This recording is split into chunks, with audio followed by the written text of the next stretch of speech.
Peace, peace, peace, everyone. Hello, hello again. Welcome to another Post-Maafa Reconstruction, number 14. Today we have some very, very special guests, some very close people, friends, and family of mine, which is the Kemetic family.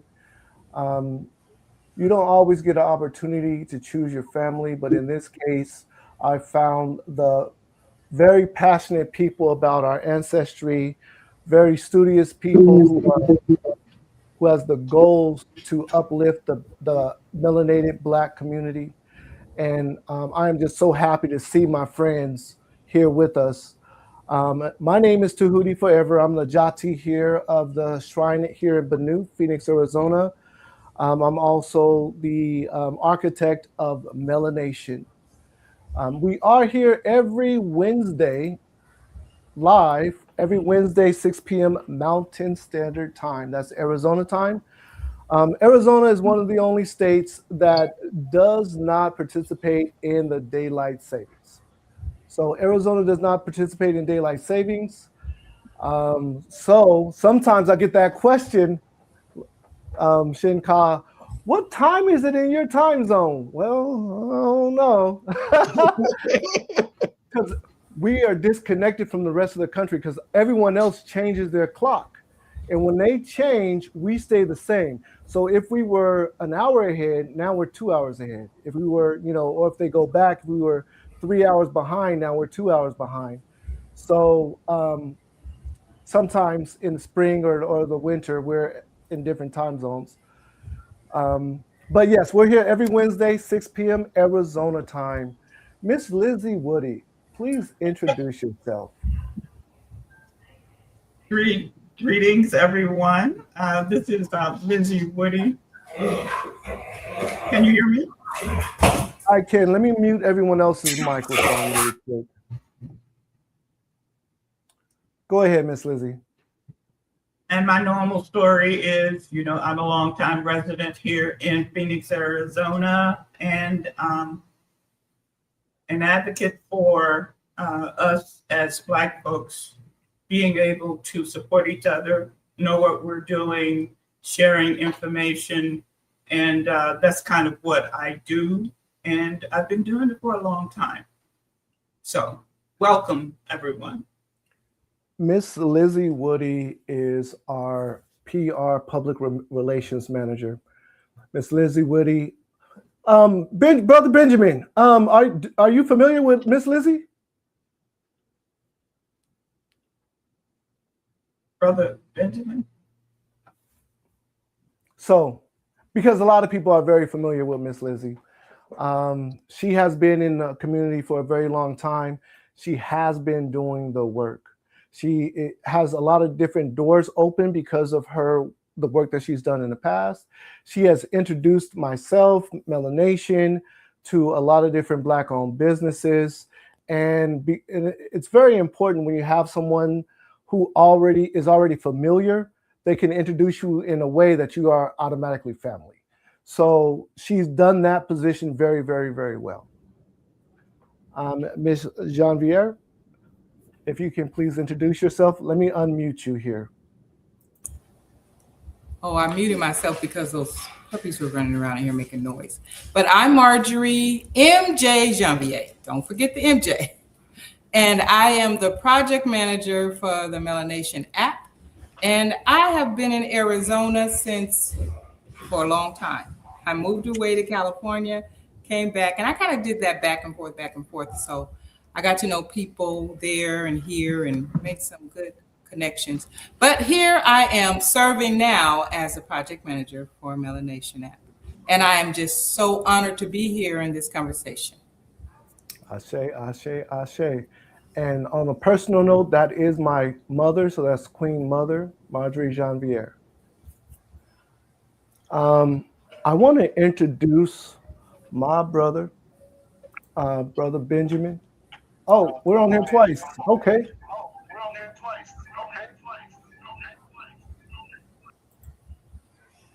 All right. So I removed your other profile. Brother Benjamin, I'm going to need you to unmute that mic. I am about to introduce you, and words. I don't know what words. So, on my introduction into the conscious community, into the Kemetic community, um, Brother Benjamin helped me out on my journey. We began by reading, oh, don't let me forget which book we started. Which book? So, I don't know if it was SBA. Anthony Browder's. Was it Yes, Now Valley Contributions? I, Ooh, I think what? it was. Yes. Now, so we met in his house as a community, and it was just a very intimate. What's the more intimate meeting where we just powwow, read the book, and come up with our understanding. And um, that was my first introduction. So we're talking about 2017, right? So Correct. Yes. Brother Benjamin is a health and healer. He has a beautiful practice in healing, um, and just a personal friend of mine. And I just love the fact that you're here. Please introduce yourself. Yes. So my name is Benjamin Lewis IV. I am a licensed acupuncturist. I do Chinese medicine. I've been doing it for the past 14 years.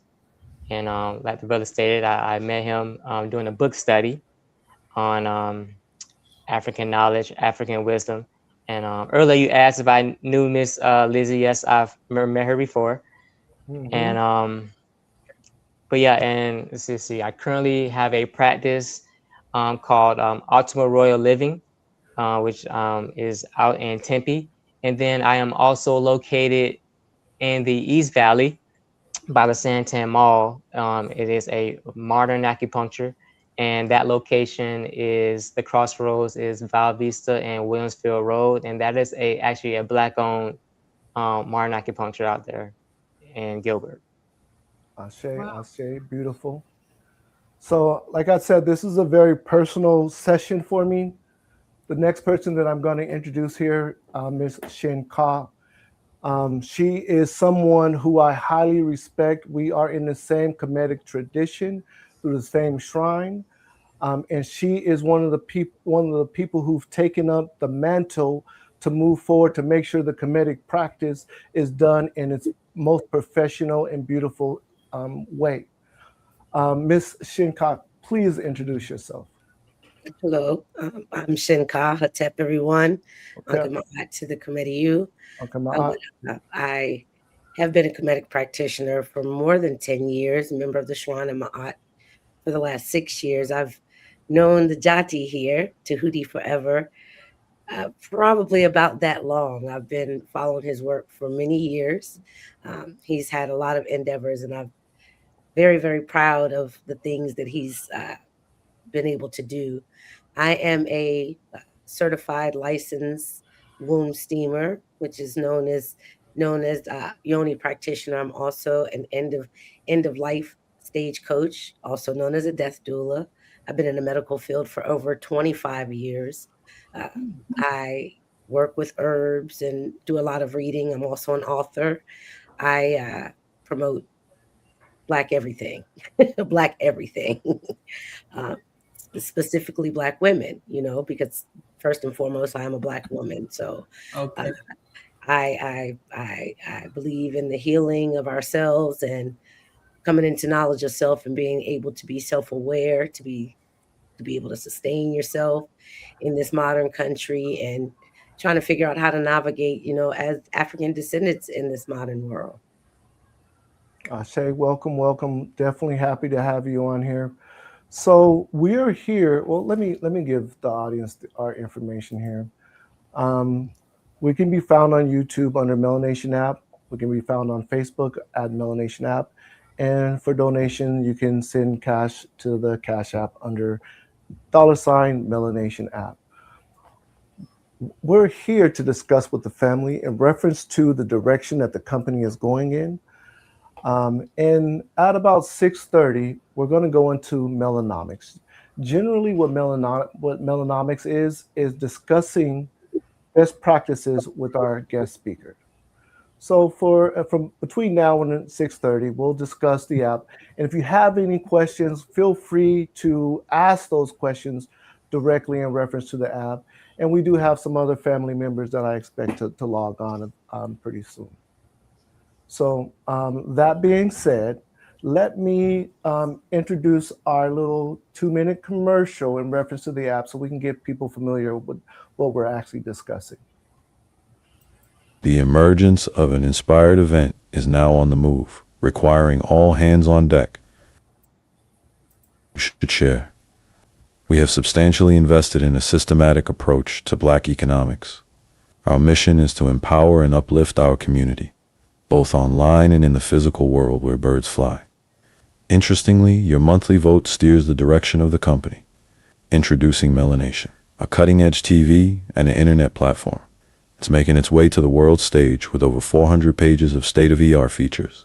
Features include movie streaming, a production studio for influencers where your production will be displayed through the television, a dating site that can be accessed through the TV, a Google Maps-powered satellite mapping system for registered Black-owned businesses and entertainment, making it easier for you to locate the community near you, and much more. We're bringing everything the community needs under one roof in order to build the proper infrastructure across the nation. Learn more on the Facebook page, family. So those are some of the features of the app. Basically, we are putting all the modern features under one app, and we're making sure it's done and created as professional as possible. We're looking for advice as far as how to make it more user-friendly, if there are additional features that needs to be added. We are going to continue to invest in this app. So we're not actually looking for donations in order to purchase anything. We've already done all the purchases. We are at the time we're implementing ideas to the structure. The purpose of it is to be systematic. We've always had a lot of strengths. We have a lot of beautiful Black-owned businesses. We have Black leaders. The issue is coming together and galvanizing that energy. So as the architect, my job is to create that bucket, that home, where we can galvanize that energy. So when we're having those lectures in Texas, Houston, Phoenix, New York, we're having all these lectures all the time, but they're not coming together in one smooth motion. So as the architect, I'm designing a bucket that we can all pour into. And it's a very costly bucket, but we want to make sure it's done in a professional manner. And you know how we are. It has to be 5 stars. Right. That being said, I'm going to let Lizzie Woody have the floor for a moment because we are in June. So we know that there are a lot of events for Juneteenth. Miss Lizzie Woody? Okay, I know you see me, but I can't see the screen. I do apologize. I'm on a totally different screen and I can't get back to where I can see what I have. Well, you may have to toggle over. What I'll do, you let me know when you're back onto the screen. You just have to toggle to the right page on the very top, and I will bring that back in. Okay, so interrupt me at any time because these events are now. They're here now. So we want to make sure everyone is aware of these events. Right. Okay, I will. Thank you. Not a problem. That being said, let me go ahead and a lot of us do have the prototype to the app. We're currently in the alpha phase, so we actually are testing. We're in a testing mode of the app and we're in the changing mode of the app. So, a lot of us have the prototype and a lot of us actually have the alpha app. So this may be presented in 2 different ways, but I'll go ahead and bring up the prototype here. Give me 1 second.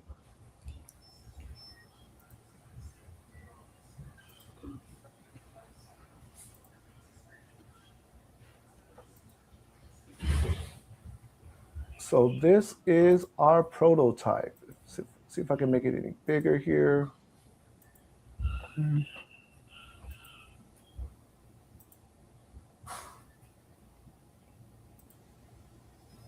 Maybe as big as I can get it for now. Oh, there we are. So this is our prototype. The very first front page of the screen is in reference to our highlights. This is the family on the front page. On the very top, you'll see MelaNews. MelaNews is the way that we present our information to our people. In fact, let me go over to the web page so I can give a better explanation of MelaNews here.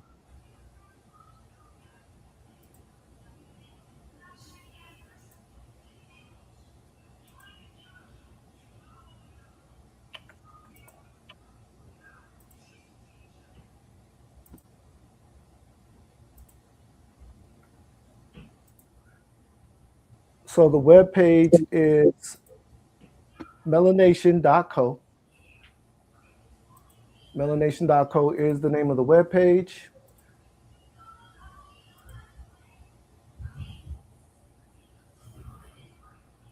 So MelaNews is the Post-Maafa Reconstruction instrument. Post-Maafa Reconstruction phase begins with narrative sovereignty. After centuries of displacement, extraction, and distortion, our first responsibility is to reclaim the power to define our reality for ourselves. Reconstruction cannot occur while our stories are being told by outsiders, filtered through hostile systems, or reduced to spectacle. A people disconnected from their own narrative cannot coordinate their future. So when we're talking about MelaNews, the very first thing that you're going to see when you log on to the app is a live broadcast. This live broadcast allows our community to interact with us, to let us know what's going on in their community, what the opportunities are, what the needs are. Also, we'll be updating the community based on what the company is currently looking to do, where we are, and where we're projected to go. So we're going to be informing our users around the clock. That's the very first thing that they will be seeing on the app itself. How important is that as far as telling our own narratives, telling our own stories, instead of allowing our oppressors to tell the story from their perspective, from a Eurocentric perspective instead of the Afro-centered perspective. The app also has movie streaming. So we utilize entertainment as a strategy gateway to reach the community at large. Culture is what draws us in, but consciousness keeps us together. Through shared stories, music, creativity, we gather the people, transforming attention into alignment and participation into purpose. Galvanizing the community is not a slogan. It's a mechanism for empowerment.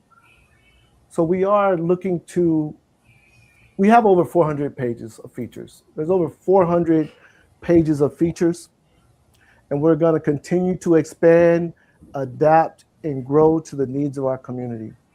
That's what we're dedicated to do. And I just wanted to mention Shinka here because she understands the need to continue to be exceptional and push forward, because not all the time do we have the participation, the support system. We don't always have that. So we have to be ourselves that support structure. We keep that in mind while we're developing this app. We want to make sure that we are that what is needed for the community. So some of the items are here. You'll see the Mela Market, you see jobs, you see courses where teachers can come on and give courses. The teachers can do the course for free, or they can charge for the course. That's up to them. And again, I know some of us do have either the prototype or you have the alpha version of the app where you've been able to take a look at it. Is that Miss Lizzie Woody coming on again? Miss Lizzie Woody, are you there? She's on her way back in.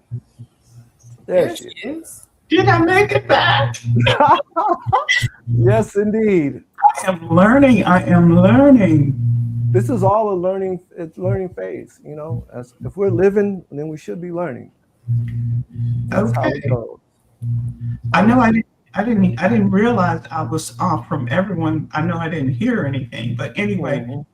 am I to be given a few of the locations now, or? Okay, do you have it up? You Yes, ready? I do. I do. All right. Um, Now, when you logged out, we no longer have access to that page that you uploaded into the system. But you can go ahead and read it off. no, that okay.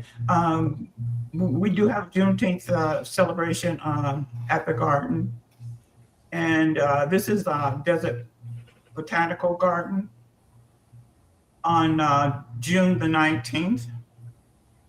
And I know it starts in the evening. It does not give a time on here, but you can always check with the Desert Botanical Garden as to when it starts. Right.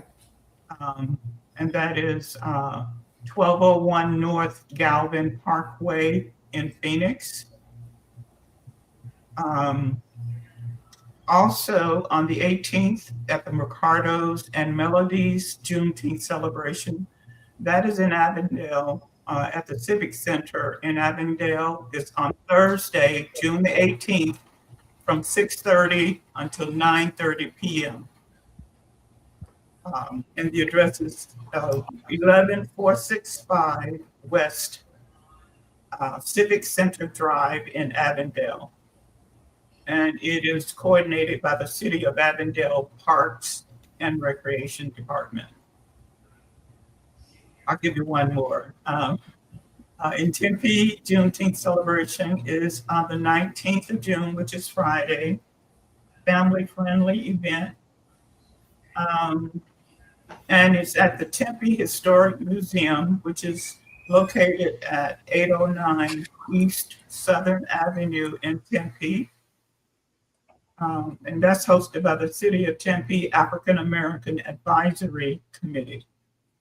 So that's just a few of the ones that are still left until the end of the month. Ashe, Ashe, Ashe. Thank you for those. Welcome, Jason Holmes. Welcome, Uncle Ma'at.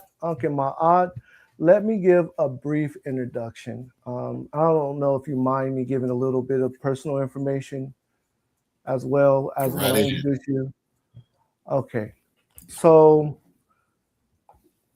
Jason, like I said, you don't get to choose your family all the time, but in this instance, this is someone that came to our practice, and he's in the same Kemetic house that I'm in, and I feel a very kindred spirit with him. Recently, he's had a loss. Well, let's not call it a loss. At least recently, one of his biological family members did make their transition as an ancestor. And we want to say, Uncle Jasaneb, hopefully the transition, he doesn't even have to go through the scales of Ma'at. But this brother here, I'm very, very honored that you have come on here and given us your time. Mr. Holmes and Shenka are a couple of the committee members of the Shrine of Ma'at who have taken upon ourselves. And I do want to make it as official because it is as official as possible. As far as the Kemetic committee is concerned, we're doing everything in alignment with Ma'at to make sure that we're pushing forth the proper Kemetic structure and, like I said, in alignment with Ma'at. Mr. Holmes, if you can please introduce yourself. Sure, Sin. Like you said, my name is Jason Holmes. I'm originally from East St. Louis, Illinois. I currently live in Lincoln, Nebraska. I've been here about almost 18 years now, so it's a obvious cultural difference, to say the least. But I've been a member of the Shrine of Ma'at since 2022. Sinjahudi, I don't know if you were in a previous group than ours, right? Were you in Rakas Hashin or one of the previous groups? Rakas Hashin, yes, sir, 2020. Okay. Well, yeah, we came in 2022. Our class is called the Shemsu Heru, which means the followers of Heru. Not a lot to say about me, as I'm the youngest of my siblings. As Sin Jehudi was just saying, I did recently lose one of my siblings, but I didn't completely lose him. I lost him in the physical. He's still with me. But right now, I'm just trying to because me and him were so close, and we were the only family members of ours in Lincoln besides my kids. So I'm trying to get back to whatever normal is going to be, and I haven't quite figured that out yet. And I'm basically waiting on my brother to fully make his transition, and hopefully he reaches out to me and gives me some guidance from the other side. But I love my Kemetic tradition. I love this tradition. I love this practice. I've been through all of your, as far as religion is concerned, I've been through just about everything you can name. I've been Christian, I've been Seventh-day Adventist, I've been Muslim, I've been Hebrew, I've done all of that. And when you study history, you find out that none of that is really where it's at. So, but that's pretty much who I am. I'm calm. I'm laid back. I was a single dad for 18 years. Raised my 3 boys, and I do have other kids. I've got 8 kids altogether. I don't want to give up too much, but if you want to get to know me, that's pretty much my life, my kids. So. Okay. That's all right. Dua Inter. 8. Yeah, I have 3 myself. I have 2 adults, and I started over. I have a 10-year-old. So I mean, and that's what it's really all about. That's the legacy. That's it. The reason I have 8 kids because I had way too much freedom as a youth. Is that what we call it now? Freedom? Okay.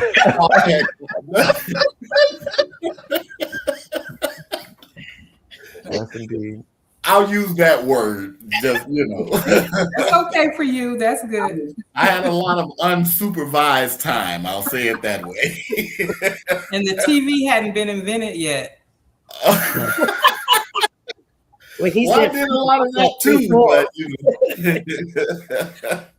So at this time, let me open the floor for questions in reference to the app itself before we get in, because one of the purposes here is to give information to the family, to our viewers, in reference to the people of our community. So we're going to ask you direct questions in reference to who you are, how you came about, the different things that you're into.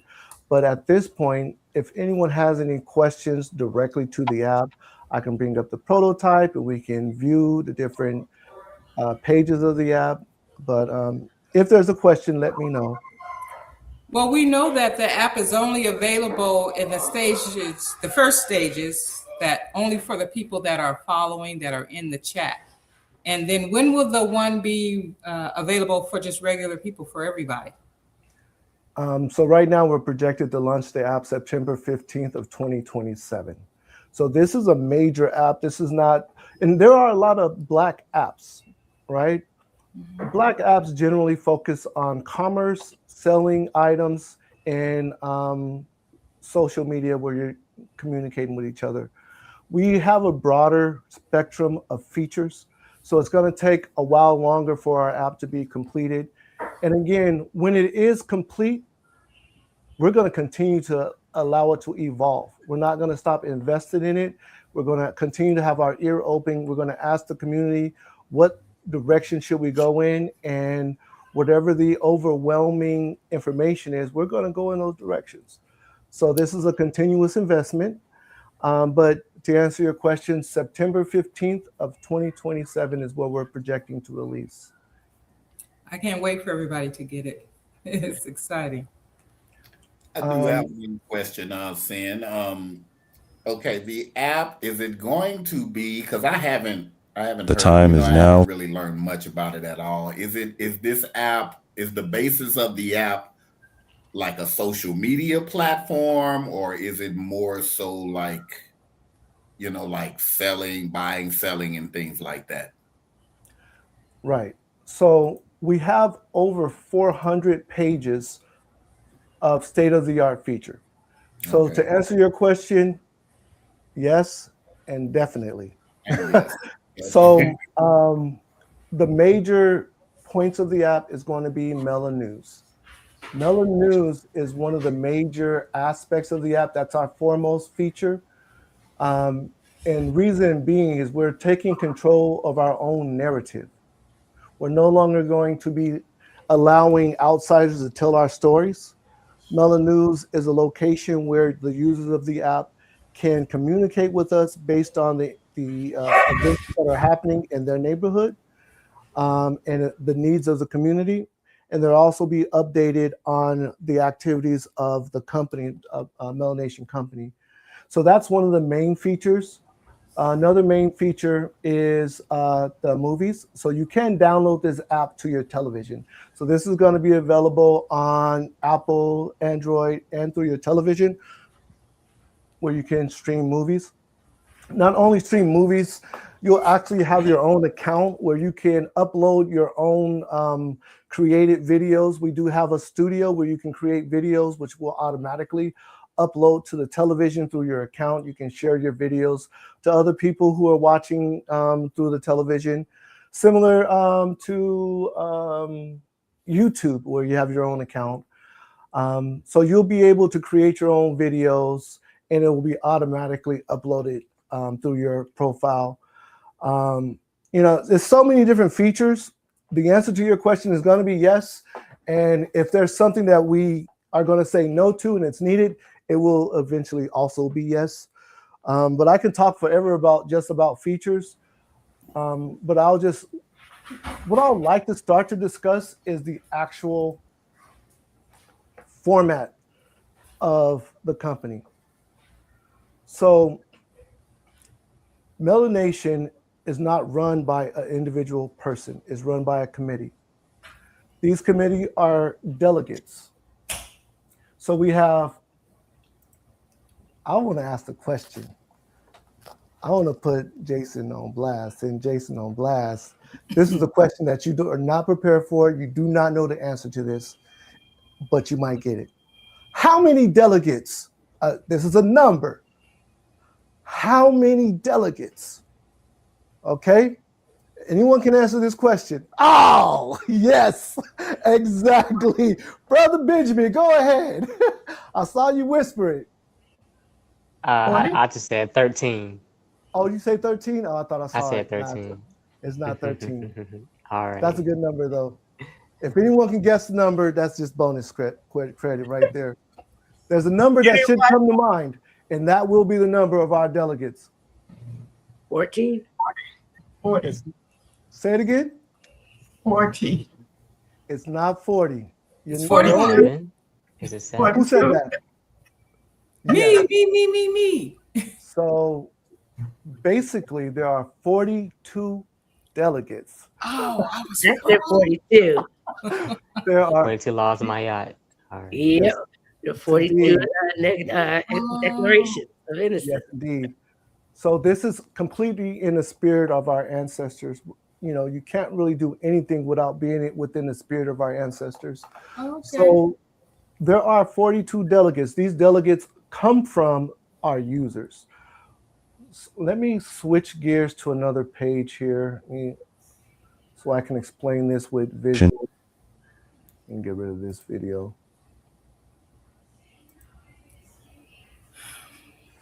So,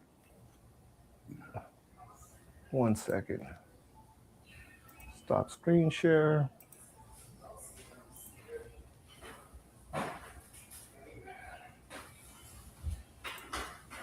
Yes.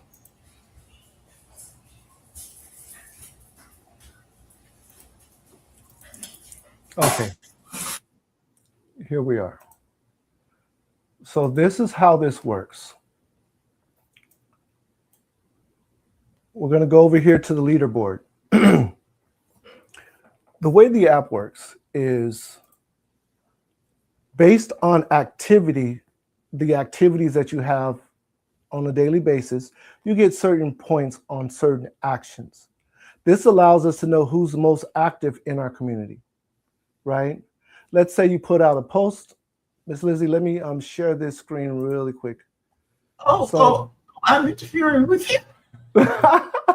So, hey, look, I'm just learning this. Yes, indeed. So when you put out a post and your post gets thumbs up or likes, what happens is you're getting credit for those posts. You're getting points for that, the popularity. It's not just clout. You're actually, wait, why is this frozen? Like, let me disconnect this and reconnect it again here because it is not showing what it should be. That's interesting. It should be showing our leaderboard. Let's start from scratch.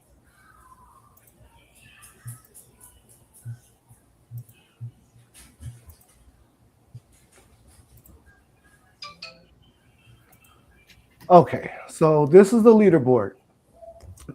And like I was mentioning, is that based on your popularity, based on how often you're on the actual page, it tells us how you've interacted with different people. You go higher on the leaderboard.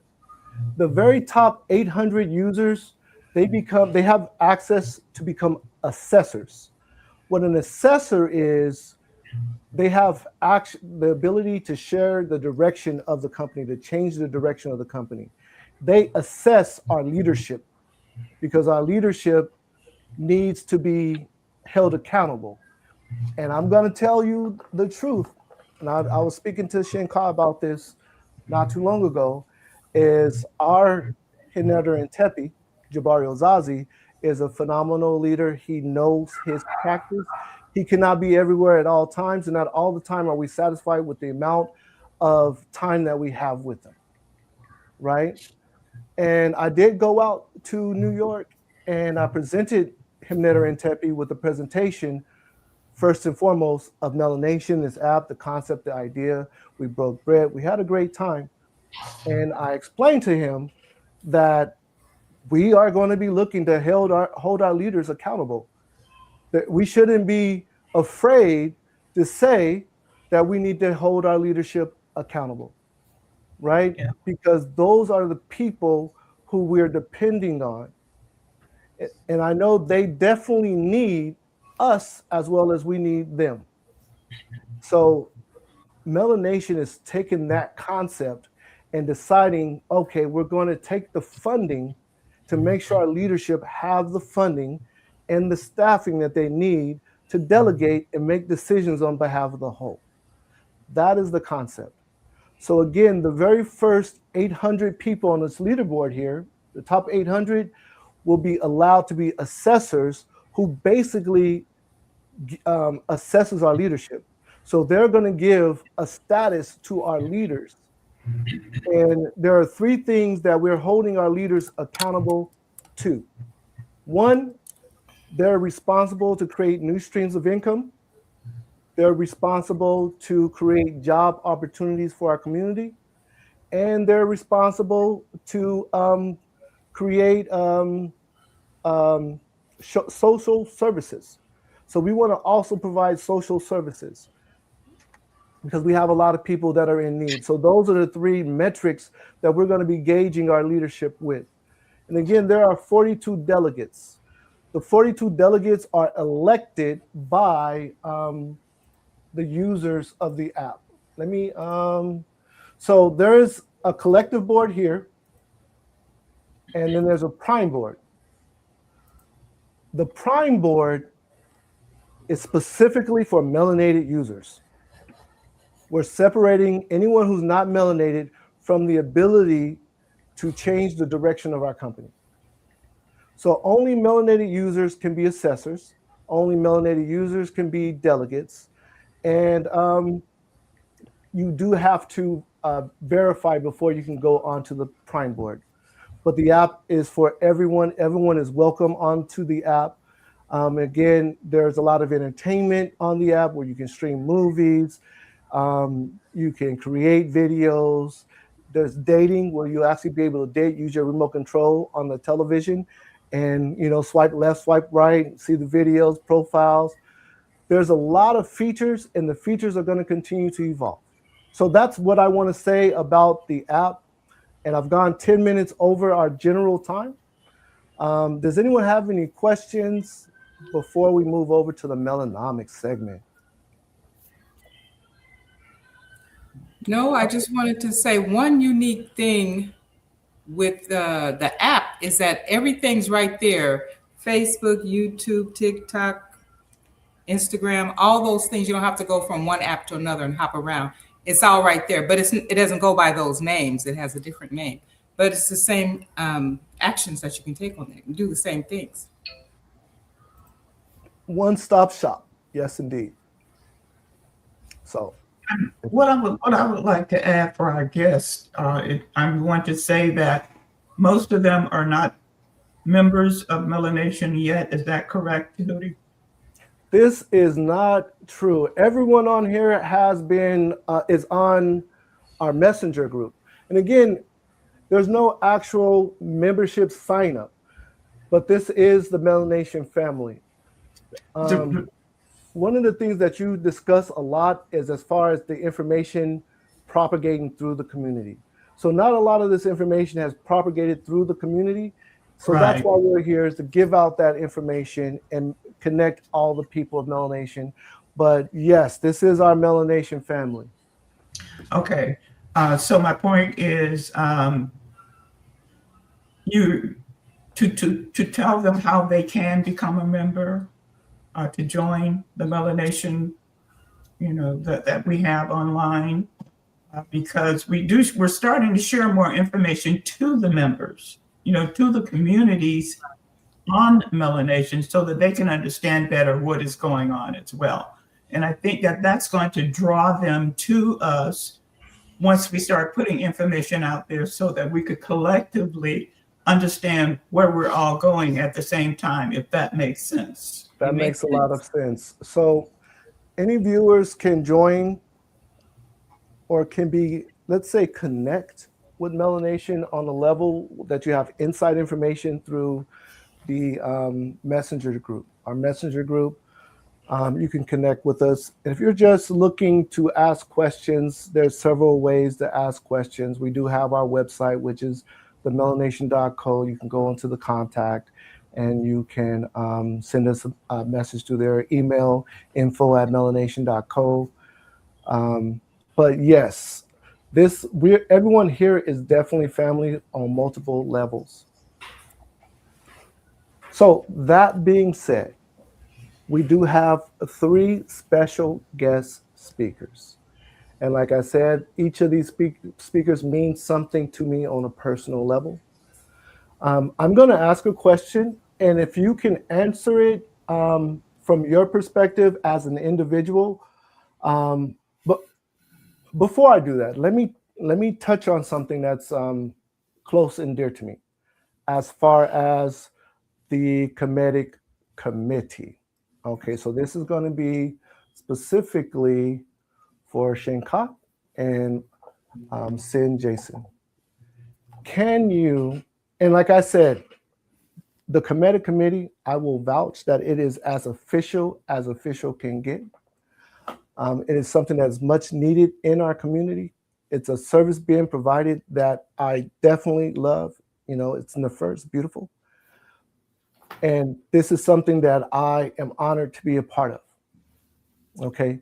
But if you can speak on it as far as what it's in reference to, what it's about, and how it got started. Okay, I can speak on it a little bit. Basically, we formed this committee. I mean, to be honest, we formed the committee because our shrine, in our opinion, was starting to become stagnant. And we felt like we understand that our hymnetter is a very busy person. He's a very busy man, but because of that, we felt as if he wasn't able at the time to give us the shrine the attention that it needed. So we took it up on ourselves to form this committee and to start doing things to help move the shrine forward. For example, our Sanet Shinka does she does an adoration and prayer session every Sunday morning around 8:30, Sanet. Myself and Senatan, we do a Sebait study every other Sunday in the evening. We do it in the evening now. We started doing it in the morning, but just things like that. We've got Sen Empu that's doing Medunetter studies. I think you all do that on Mondays. So basically, it's just a committee to help keep the shrine moving forward. We're just doing things. We're putting things in place to where our shrine members aren't feeling like they aren't getting the attention they need. They're not getting, getting the even the teaching. We don't really do much teaching. Like we say, we're not experts in this, but we feel like there's a lot of things that the shrine should be offering to the members that it wasn't offering. So we decided to step up and start offering some of those things ourselves. That's basically what it is. So basically being the change. We started doing it in the morning. Exactly. But just things like that. Right. What's the word you like to use from that, Shinka? We're functionaries, right? Functionaries. We call ourselves Saru. We are the Saru, right? Yeah, the Saru, which is functionaries. We are not authority. We basically are what we felt was necessary as we saw things unfolding and things needing to be, reconnected, regrounded. That is, we feel like there's a lot of things that the shrine should be offering. I'm not sure, there's an echo somewhere. Yeah, let me go ahead and mute out some of these here really quick. And that's what the committee pretty much is all about. We kind of do our best to stay up to date with what's going on with people and their families. You know what I mean? We make sure you don't have to be a Kemetic practitioner.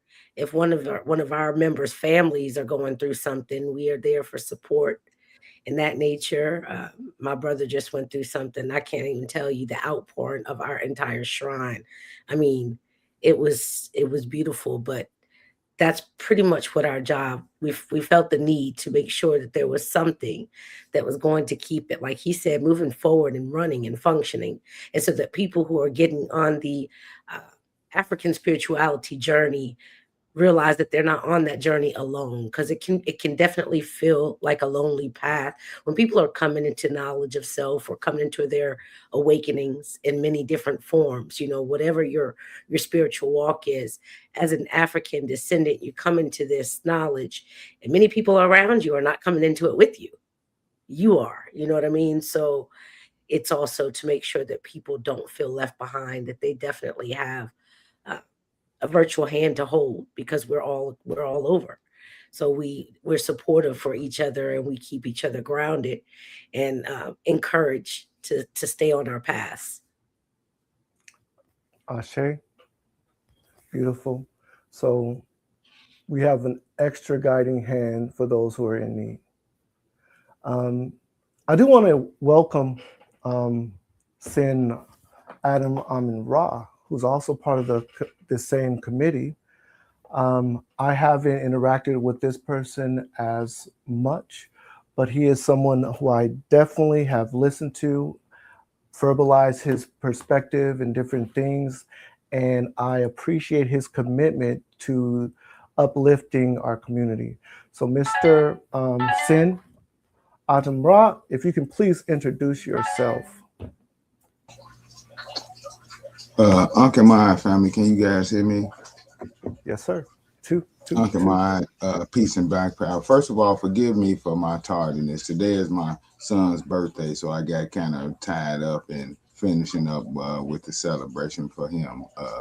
But like Sin Tahuti Forever said, I go by Senatan. I'm from Chicago. I'm a father and a husband. I've been a Kemetic practitioner for about 10 years. and a member of the Shrine of Ma'at for about 4 years. I'm a student of history and an avid visitor of museums all over the country. I would consider myself a self-taught historian, but definitely a Kemetic practitioner, and definitely thankful for some of these practitioners that you see here with us, because again, like Sanat Shinkar was just saying, this is a practice that we do together. So, and not just us in the shrine, but collectively as a community. So thank you for having me here, Sam. You're definitely appreciated. Okay, so here's our first question here. And this question goes out to all four of our special guests. If you can just tell us your story. Now, my origin story, I'm going to be honest, and it starts with, the very first year I was introduced and my eyes were open to the more African spiritual centered perspective. I ran across my brother Benjamin. So that's where my story begins. Um, Brother Benjamin, if you can go ahead and tell us, how did you get into the culture that you currently practice?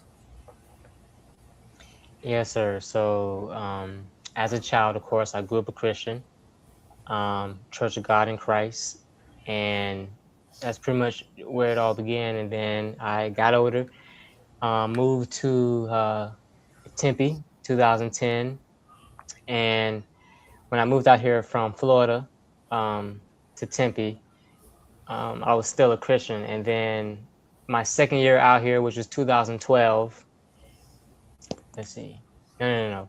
My fourth year out here, 2014, my homeboy called me. He had called me up, and he was like, "Hey man, I gotta tell you something." And he was like, "Jesus, which he said was Yahuwah. He was like, Yahuwah died for us, and he fulfilled the law. He didn't do away with it. So we should still follow the law." So then that was my journey from Christianity into Hebrew Israelite, and then I was in that for about 2 years, from 2014 to 2016. And I just went deeper into history. And I was like, okay, before the Abraham religions, um, we existed. And then that's when I started getting more into looking into Kemet, in which I eventually did visit Kemet in 2016. Um, And so I just completely walked away from like the Bible, even though I look at the Bible now deeper in terms of its esoteric science. But 2000, I would say 16 is when I started getting into more the ancient Kemetic science. And that was, I would say, the start of it there. And now I just say that I'm more spiritual um, in terms of following the laws of my yacht. And that I would say that's my origin story, from Christianity to Hebrew Israelite to more esoteric science now. So that's Ashe, it. ashe, ashe. Now, you serve the community. I have to ask a follow-up question. You do serve the Uh-huh. community with Mhm. the health and wellness. Um, how has that impacted? And tell us about that experience.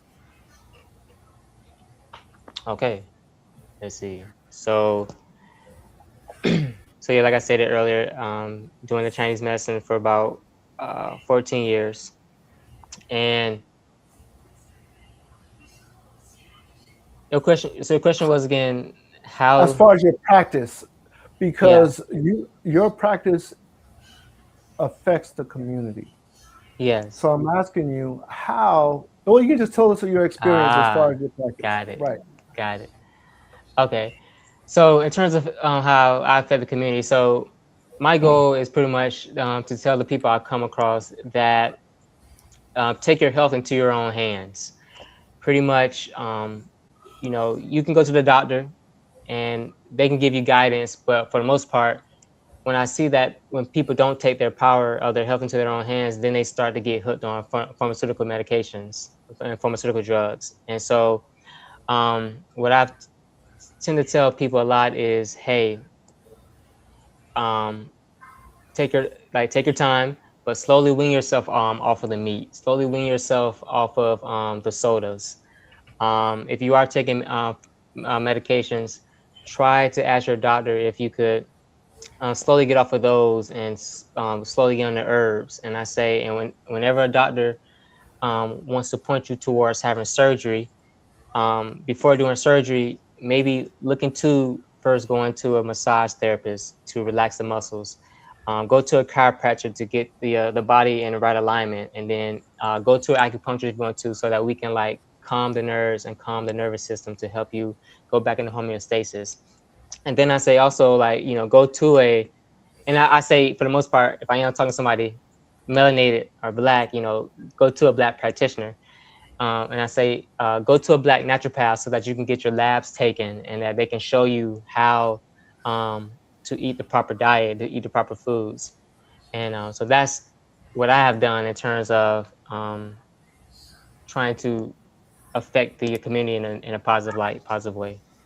Right. And then you are the acupuncturist, is that correct? Yes. Okay. Yes. I've never done that. I've always been interested in it, but I've never done that. That's a beautiful practice, and that helps people on a how does that work? So I know the past few times I said Chinese medicine, but I do want to emphasize that this medicine, acupuncture, it came out of Kemet. There are actually pictures of them doing cupping Yeah. in the hieroglyphics. And so the Nab Keri priests, they left Egypt and they took these medicines out to the rest of Asia.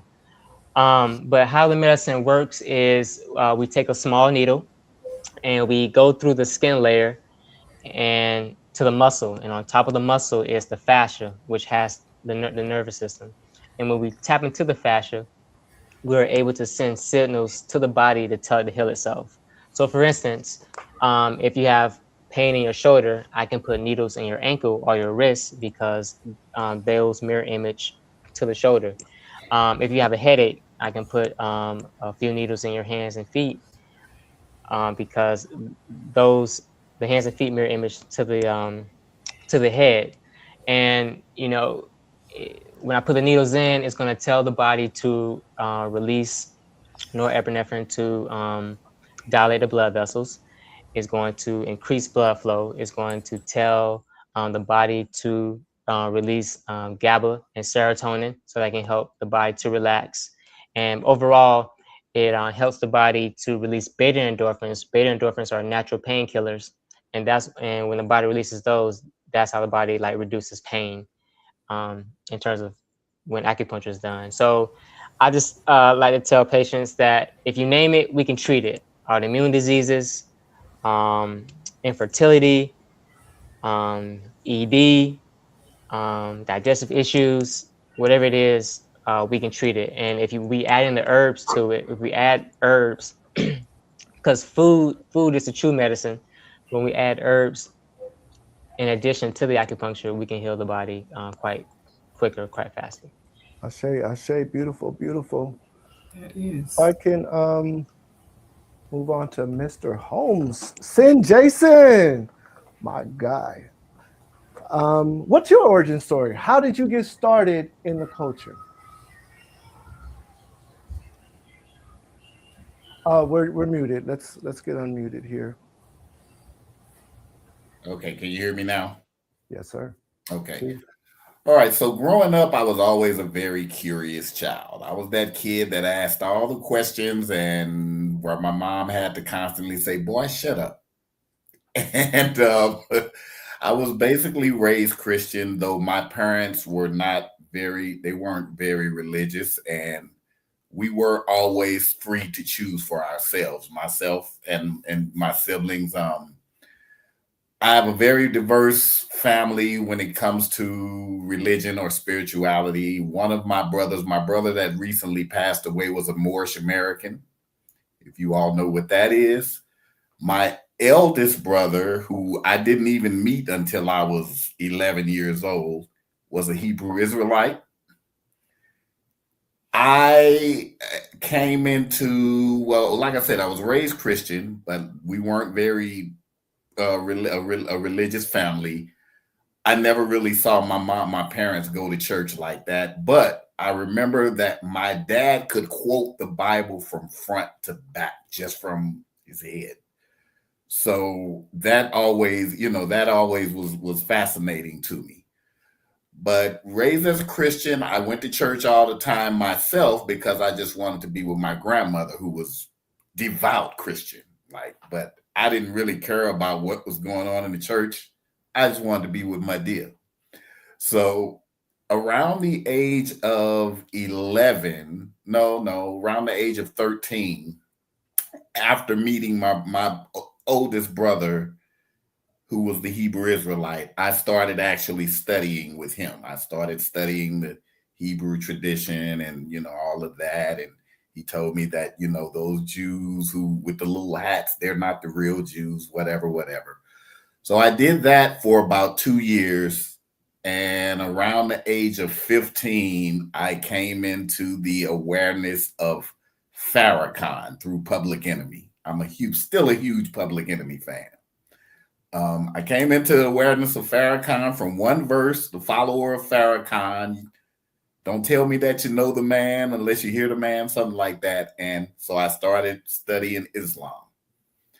I studied Islam for probably a good 5 years. I never actually joined the nation. I did go to the mosque and study with them quite often. And I had a real good friend who was actually a member of he was part of the Fruit of Islam, but why he slipped me at when I was about 20. He slipped me a DVD, and I'm like, what is this, bro? He was like, just check it out.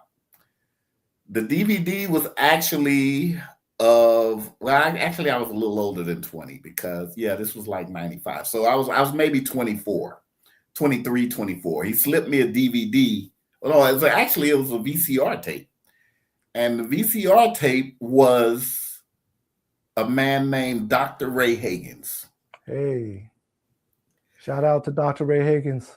And being in St. Louis at the time, I knew nothing of Ray Higgins. In fact, the building that Ray Higgins had set up in was formerly my uncle's church.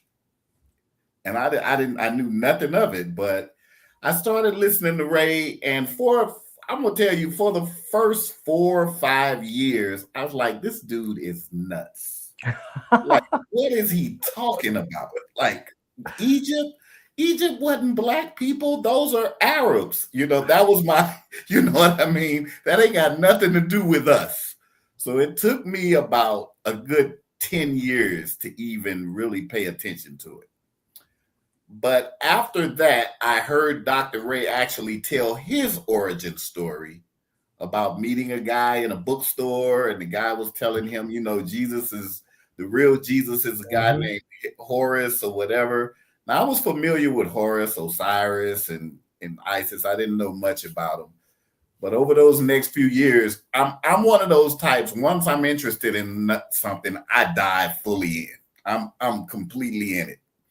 So I dived into it, and I found an older brother in my neighborhood who I thought was Rastafarian, but he wasn't. He was a practitioner. He was more in the Ifa tradition, but he was a practitioner.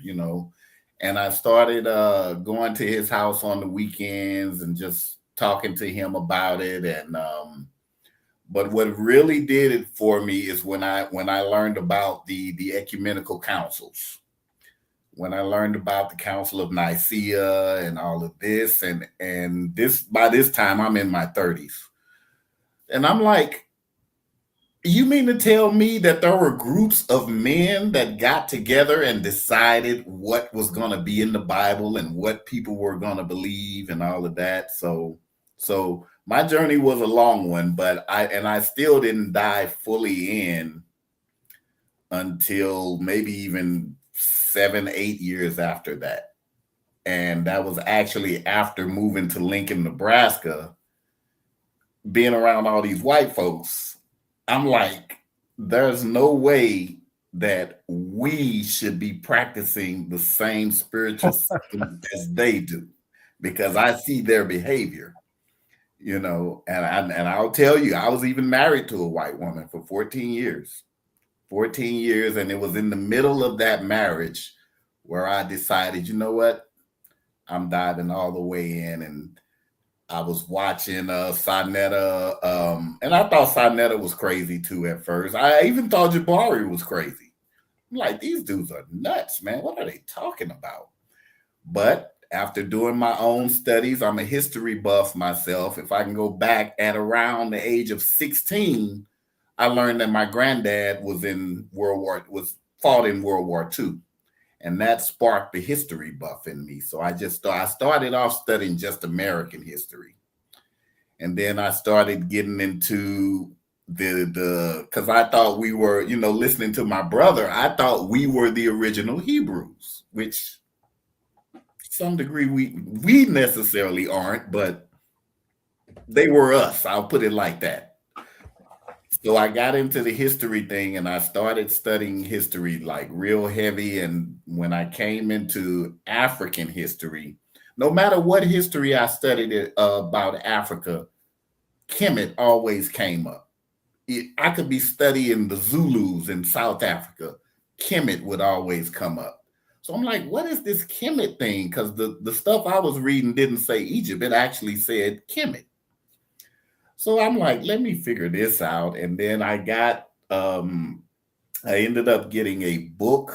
Oh, what was the name of that book? Oh, gosh.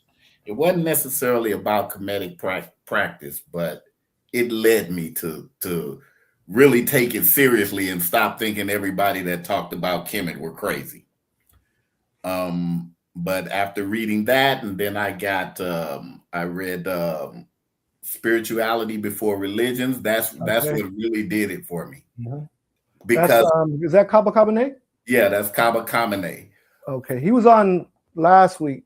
Yeah, we probably the last, right? I was watching. I watched it later. I didn't watch it while he was on, but I did watch it later. But that book at that time made so much sense to me. Because to be honest with you, I never really went for the whole God created one man and man. You know what I mean? I never really went for that. So I just dove head first into it, and I was almost 40 at the time. So I pretty much I did my best to walk the walk on my own up until running into the Shrine of Ma'at. I didn't want to. I was gonna go and join the African village with Dr. Ray Hagan, but to be honest with you, for me, because I was one of those, I was angry by then. Right. I was angry at Christianity. I was angry at Islam because I'm like, these people lied to me my whole life. And for me, they were still too churchy for me. You know what I mean? I wanted no parts of anything that had to do with, I didn't even want to use the word God. Like I was over it. But that's how I came into this. It was a long process. It was a long process. Sounds like it was a whole evolution. And like you were saying, Dr. Ray Hagan's story, his story was very impactful too. Yes. Saying that he was ready to fight. As a pastor, he was ready to fight when someone challenged him and said, hey, this stuff originates a lot further in history than what you give it credit to. So sometimes it's a abrupt wake up, and we don't know how to. Like, our nervous system is not ready for it. No. And I do know I was very upset. And that's a common notion. When you find out that all of our history has been covered, whitewashed, and represented and repackaged and given back to us, you feel foolish, right? When you see the original, it makes you feel abused, and it makes you feel foolish. And it's like, I've been here this amount of years, and it's painful, right? Come opening your eyes when you have the actual evidence. Yeah. So I went through the same thing. And that's the main thing about it. That's what really did it for me, because for a time there, I went back and I said, you know what? I'm going to go, I'm going to study, and I'm going to read, and I'm going to prove that Christianity is right.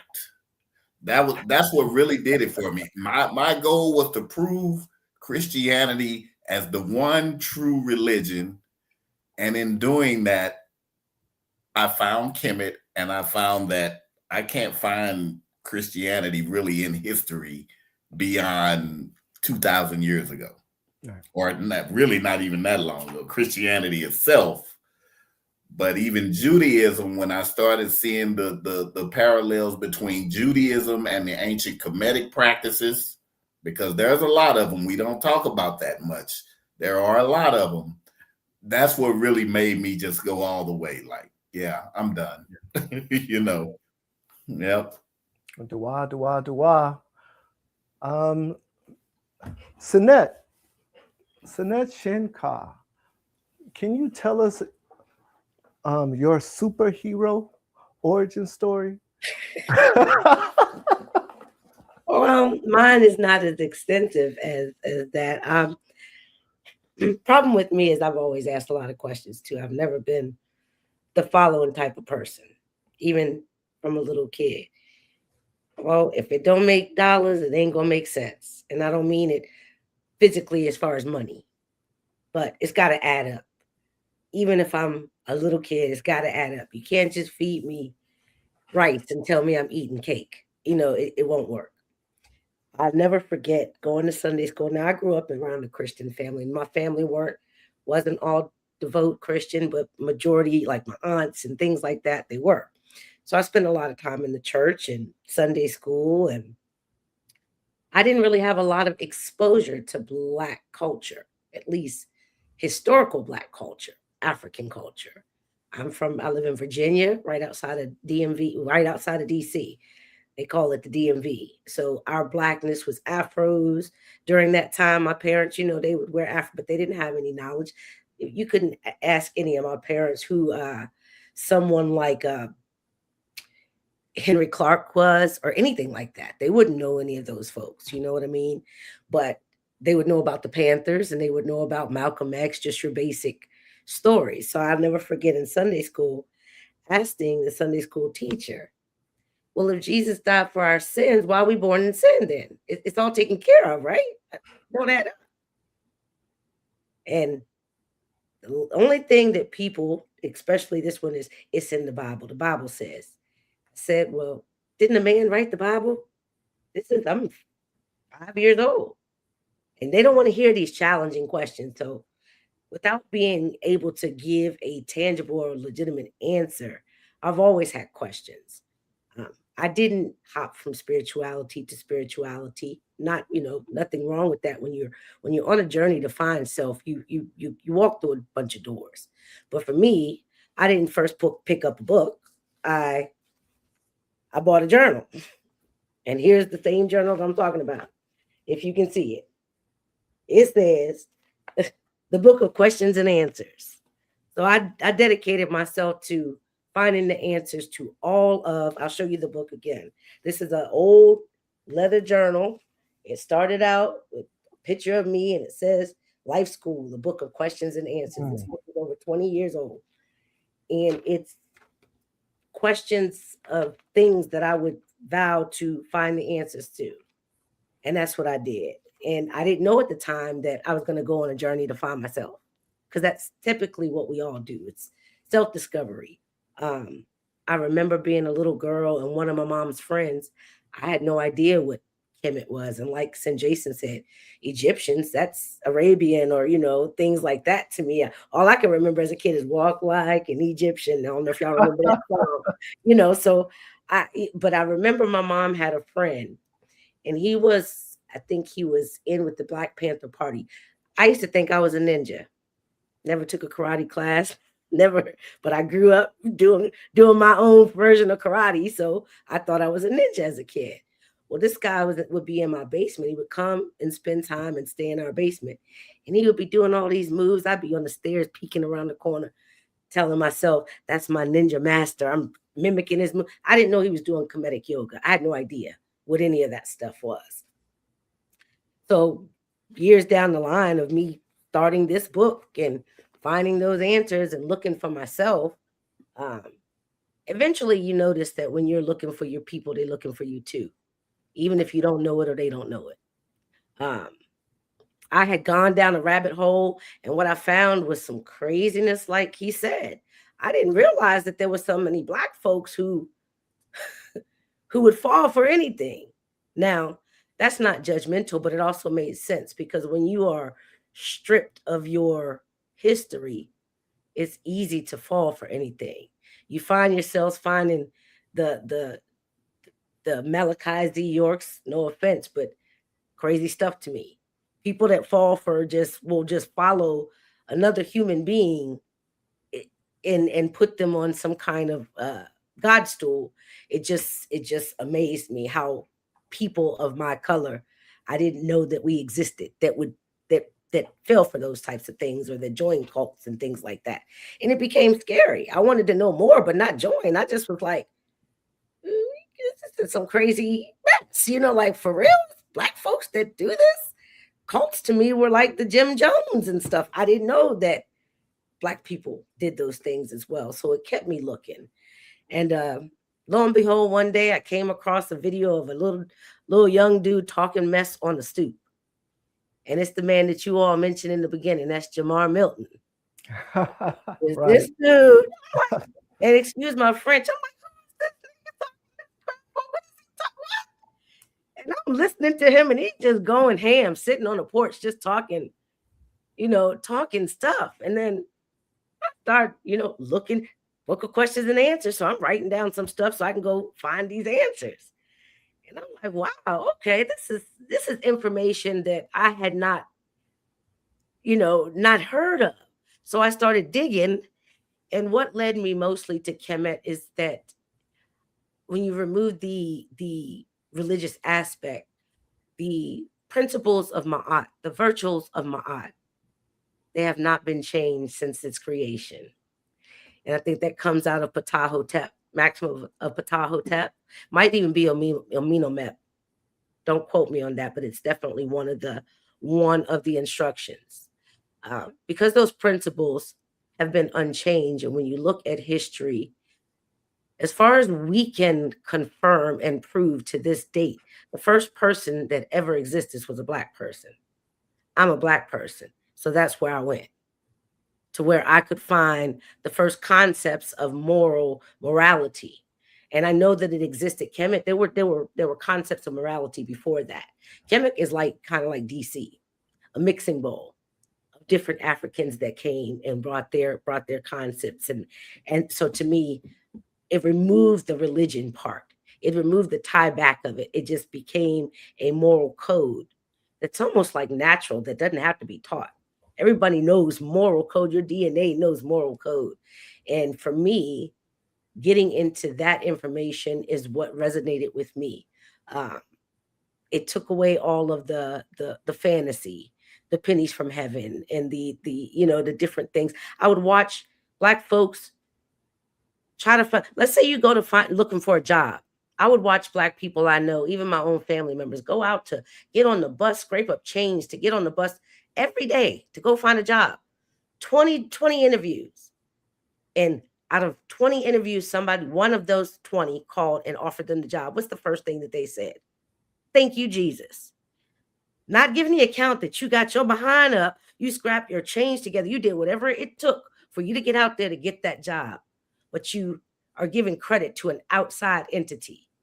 So it was something for me that needed to remove those outside fantasy powers and those types of things, and the spirituality and the God within ourselves that has those capabilities that we never give credit to. That's what led me to this way of life and doing the things that I do in my practices for yoni steaming. I have steamed women who have been raped, women who have been molested, women who have just gotten over abusive relationships. As a death doula, I have held the hands of dying family members.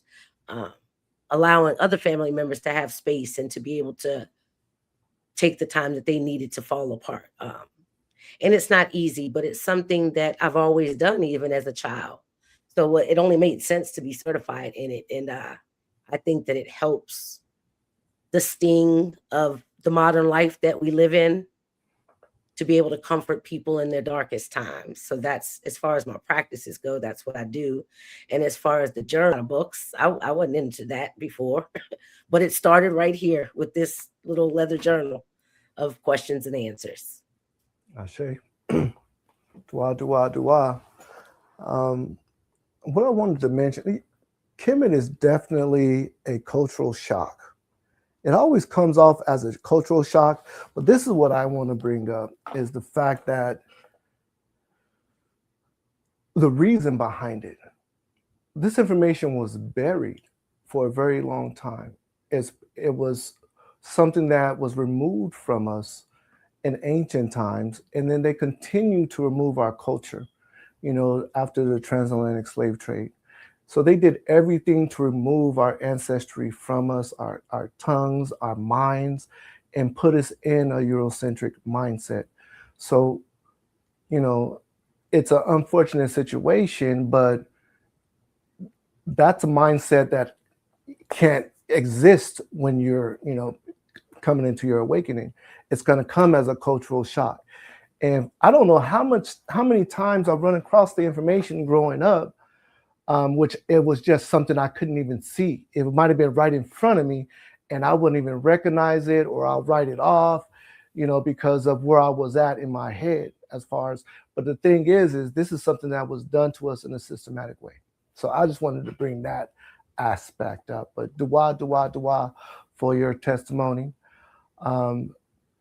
If we can move on to Senatan, same question to you, sir. Tell us your origin story.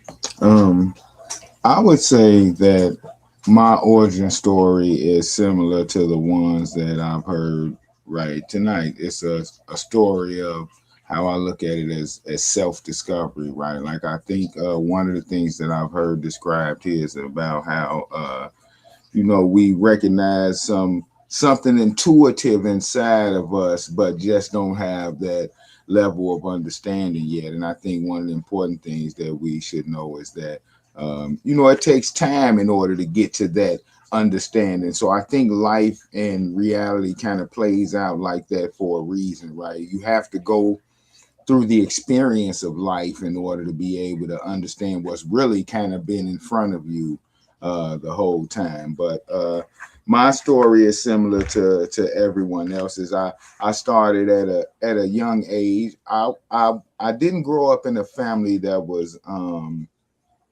spiritual or religious at all, right? Like, my family was just involved in ISFAT, right? Drugs and gangs and kind of stuff like that. But I think what kind of separated me a little bit and helped me along, I would say, were the two biggest influences in my life, which is my paternal grandmother and my maternal great grandmother. They were the biggest influences as far as my younger years growing up, because they taught me so much. My paternal grandmother was a devout atheist, right? Like, she was one of those people that said, listen, if you don't have any proof for what you're looking at, then we not going to just go along with what someone else believes. And my maternal great grandmother was the total opposite, right? Like, she drunk a beer and a whiskey all day long, but then, like Sinead Shinkai said, as soon as something went wrong, now it's, oh, Jesus.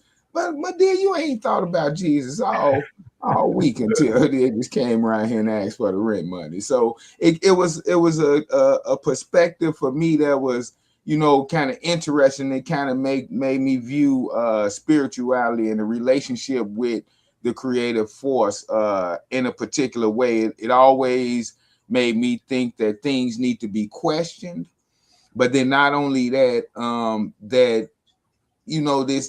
faith is not just going to be the thing that's going to get you up out of this situation, right?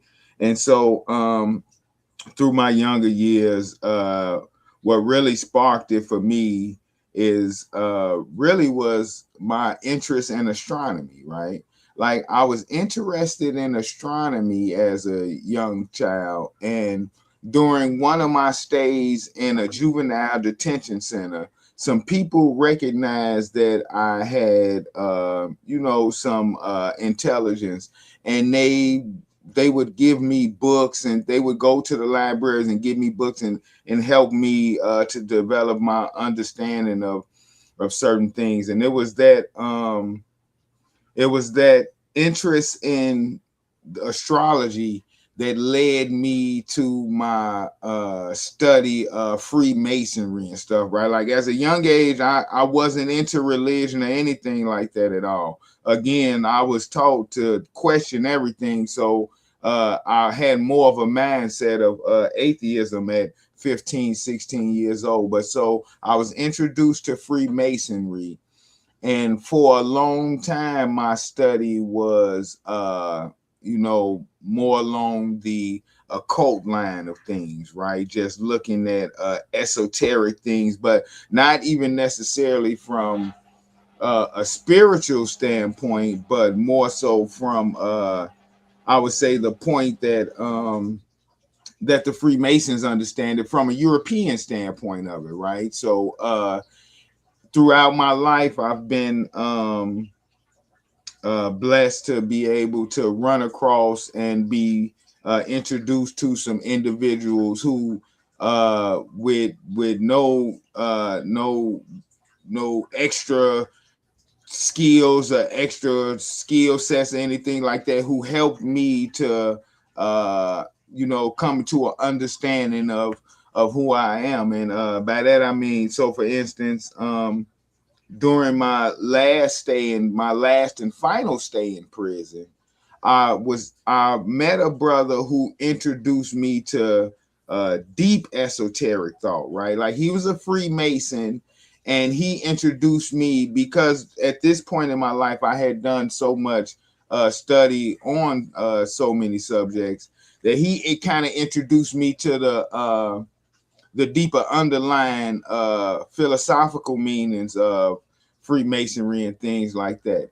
And one of the things that during this last prison stay, one of the things that I really wanted to do was really to kind of change the trajectory of my life, right? I told myself that this is not the life that I wanted to live anymore. I want to change the way I go about doing things. And so when I was able to have the opportunity to get back into my studies in the free world and things like that, as I began to get back into the study of the occult, I started to realize how much of their symbolism and their philosophy is based on ancient African philosophy, right? Up until that point, even though I had a clear understanding of the significance of the African in history, I think it didn't click to me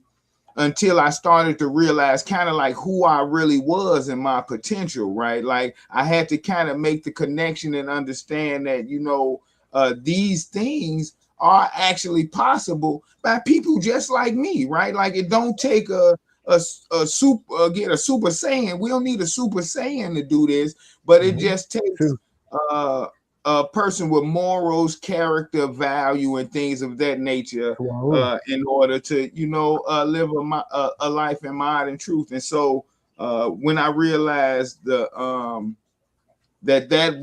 the real separation, I think, from the European understanding of ancient African sciences as opposed to the way Africans viewed it. Once I started viewing these things from an African viewpoint, then I started to understand how they connected with me and how important it was for me to not only revere the traditions of my ancestors, but not only that, to duplicate them, right? Because obviously they worked for them. So if I want to have a life that's moral, that's just, people love me and things of that nature, then obviously I should take some from some of the lessons that were left before me, and that's what kind of led me to being a Kemetic practitioner maybe roughly about 10 years ago. And it was really through self-taught practitioner, learning, listening to lectures, studying, reading, and things of that nature. But I had got to a point to where I felt like it's similar to the quote where you'll hear people say that knowledge is power, right? But we believe that that's actually false. We believe that applied knowledge is power, right? Okay. So you can have all the knowledge you need, but I mean, I can know how to go build a house from sticks and stones, but if I don't actually go out and build houses, it doesn't do anybody any good. So I felt like I was sitting here learning. I'm learning this. I'm going to the museum. I'm doing private museum tours, which I've been doing probably for the past 8 years, just insular with the people around me who know me, who want to learn. People reach out to me and things of that nature. But again, like I said, over the some years back, I kind of realized that that's a piece that I was missing from my own my walk, was the community, right? Was the family, right? Those people who can help me to get through this walk, those people who can stand as examples, who not only can hold me accountable, but can also set benchmarks and things of that nature.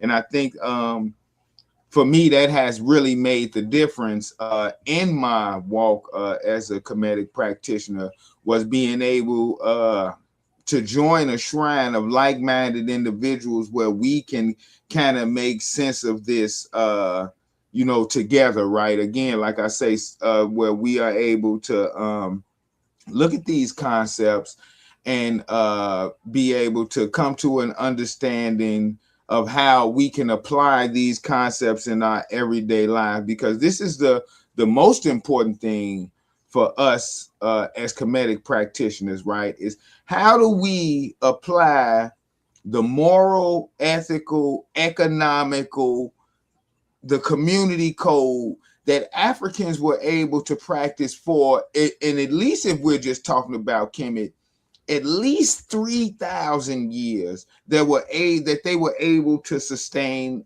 their community, right? Like, and it's important that we look at that when we talk about these 3,000 years and these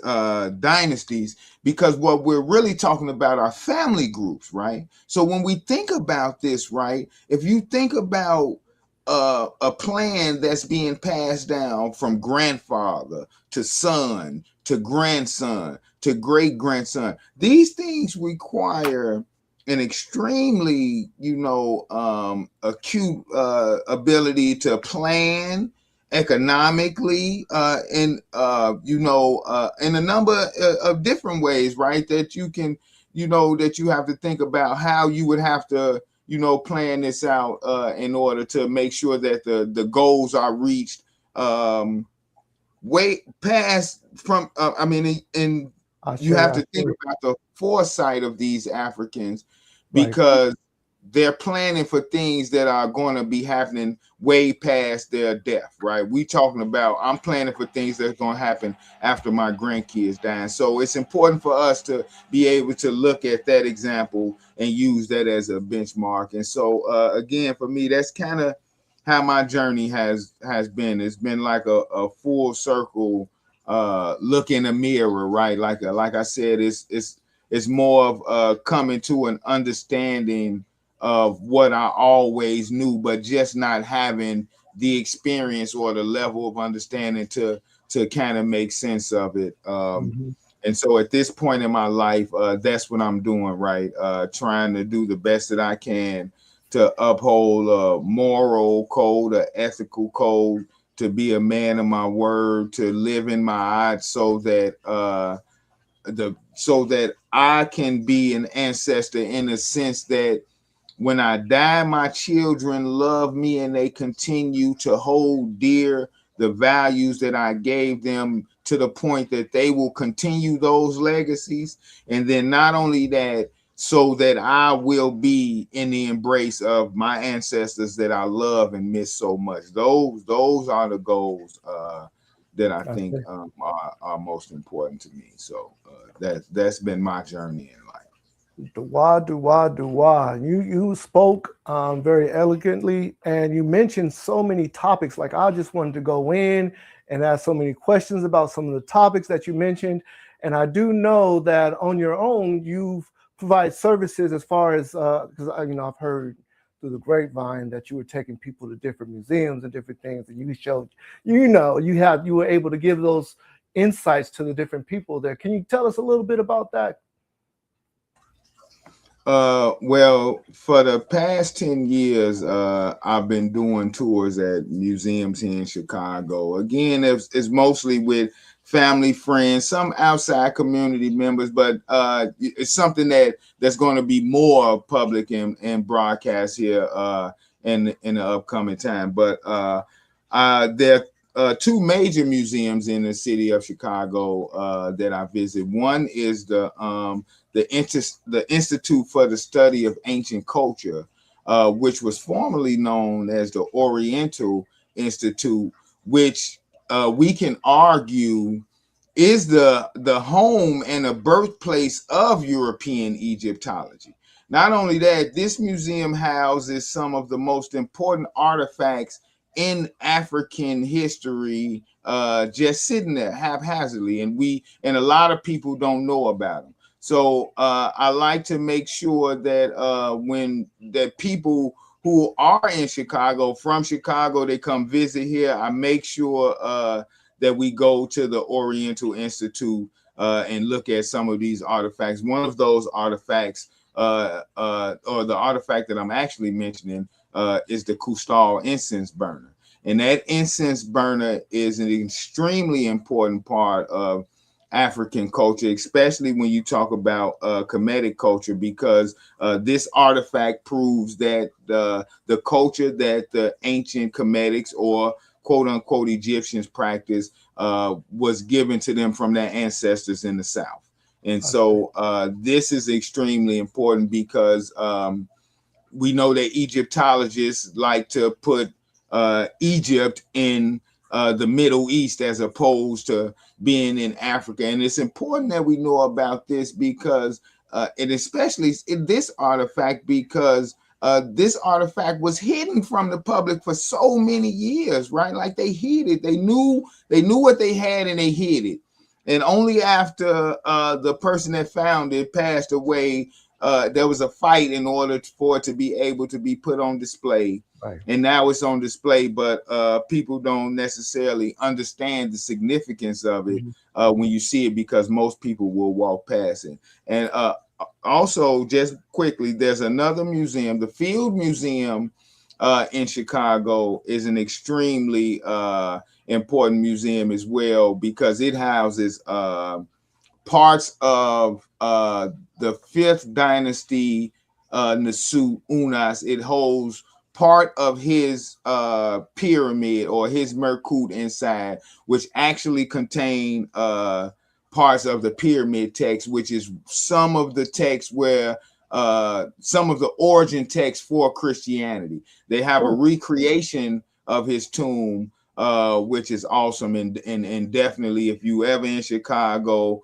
or visit here, you should definitely see it. When we had our Shimshu Heru reunion in Chicago 2 years back, St. Jason was there. We visited both those museums, and they were awesome. And so the reason why I think going to the museum is extremely important is because it's one thing to look at these artifacts in a book, and it's one thing to understand. But I'm gonna tell you, you go to the museum and you touch these things, you get the energy. You look at some of these artifacts in stone and look at the difficulty that it would take in order to do some of these pots that we find from Nubia and things of that nature. And it makes you contemplate the level of intelligence and the high level of society that these ancient people would have to even have the time to put that much into that craft. And so again, when we do these things, it's almost like, again, coming face to face and understanding that the people that did these things are us. So we are capable of reproducing these same works. And that's why it's important for us to go see those works so we know what our capabilities are. Dua. This is true. Representation is everything. We got to see ourselves as our greatness by looking at the things that we've done. So generally, we would have gone over 10 minutes of this session. But because we have a larger panel, we did the first question. I got 20 more. We're not going to do any of those other questions. I do have two things I want to discuss before we end. And the questions are going to be open to the whole panelists tonight. Before I ask those final two questions, I want to involve the co-hosts. Okay, the co-hosts are not necessarily Kemetic practitioners. However, if you have any questions from what you've heard thus far, Ms. Lizzie, Ms. Janvier, go ahead and ask any question that you may have to the Kemetic practitioners that are in our panel. I have a question. Can you hear me? Yes, go ahead, Ms. Lizzie. Okay. Very, very interesting conversation. This is totally beyond my wildest dream, as they say, because I know nothing about it. And I'm sorry that I have to say that, but I do not. My question is, how does Kemet fits into MelaNation?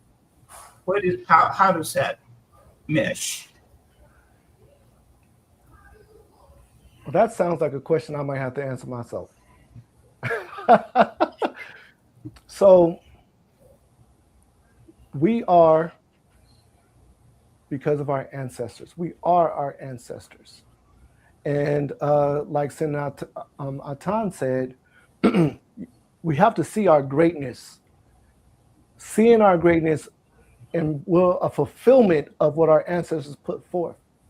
There's been a lot of people in history that had to sacrifice and struggle for us to get to where we are.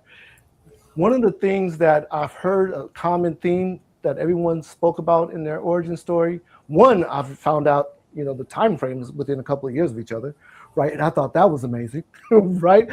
But the fact that when it was given to us originally, we might not have been able to digest it because of our mindset wasn't in the appropriate place, right?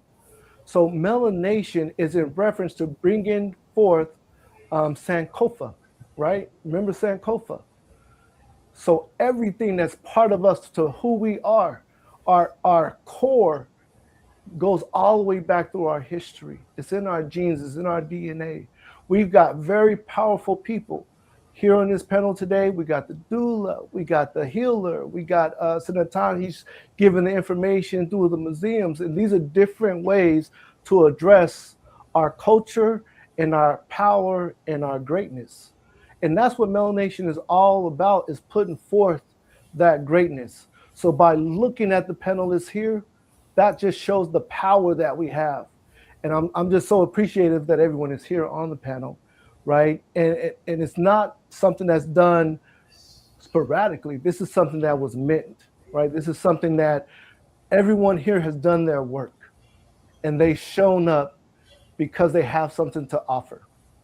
So I'd say that is how Kemet, as far as a cultural background and the greatness in our people, and how it takes a certain elevation and a certain discernment, right, to actually gain the access to it, because it's so hidden from us and obscured, right? So we want that type of empowerment in MelaNation. That's what MelaNation is all about. Can I just add to what you're saying, Senator Hootie? Yes, sir. I just want to add that I think another thing that comedic practitioners or the Kemet can bring to melanation is that culture of morality, right? Like there's a certain moral code that we try to adhere by and we live to, right? We don't consider ourselves perfect, right? Like we understand that there's mistakes to be made. We take the, take the good with the bad, so to speak, but we understand that that everything is done in balance in my art. And so I think that having that moral code of integrity, accountability and things of that nature will help to strengthen the movement with people of good quality stock, so to speak. Ashe. Can I add a little to that as well? Please do. Not only to piggyback off of what you both said, but also being that Kemet reigned for 3,000 years and was such a successful civilization. I mean, our ancestors, they were mathematicians, they were astrologists, they were physicians, they were, healers of all kind. And just like you mentioned, Sankofa, which means go back and get it, go back and fetch it.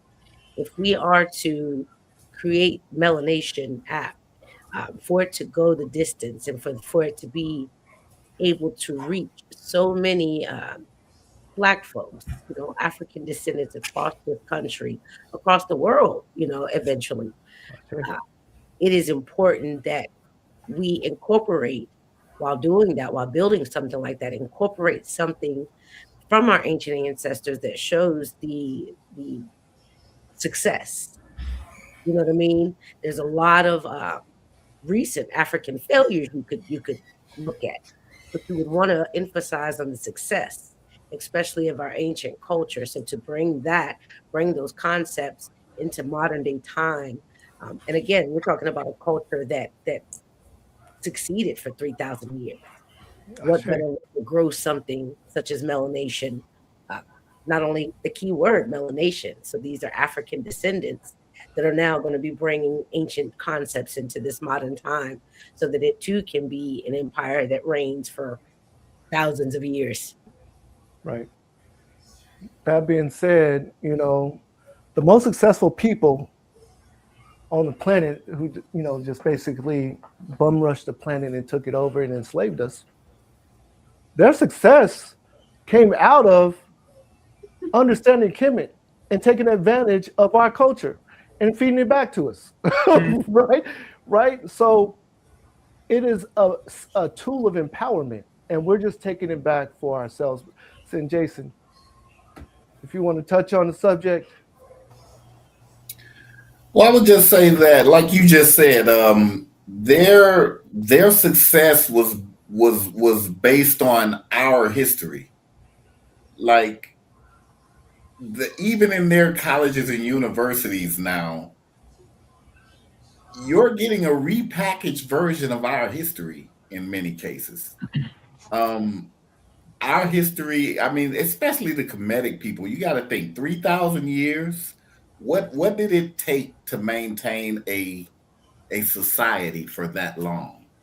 You know what I mean? And this is their goal. This is what they're trying to recreate, but with their mind state, with their mentality as the forefront. But I think with the study and learning more about Kemet, it'll give us a good idea of how to go forward in any in any kind of undertaking that we're embarking on. True. You know what I mean? We can, like they just spoke about the moral part of it, but there was also the educational part of it. And I think MelaNation app can be a big part of that in spreading that, and because that's kind of what I do. I consider myself a bit of a history teacher. I love talking about history with younger people. A little harder to get older, grown-ups to listen, unless they're already interested. But I think with these teachings being put on a platform like MelaNation, I think it could reach a much broader audience and bring more knowledge about our history and our original cultures to our people. So I think that would be a great benefit for the people itself, but I think that could be a big part of this MelaNation app as well. Twau. I don't know if you wanted to speak on that, Benjamin.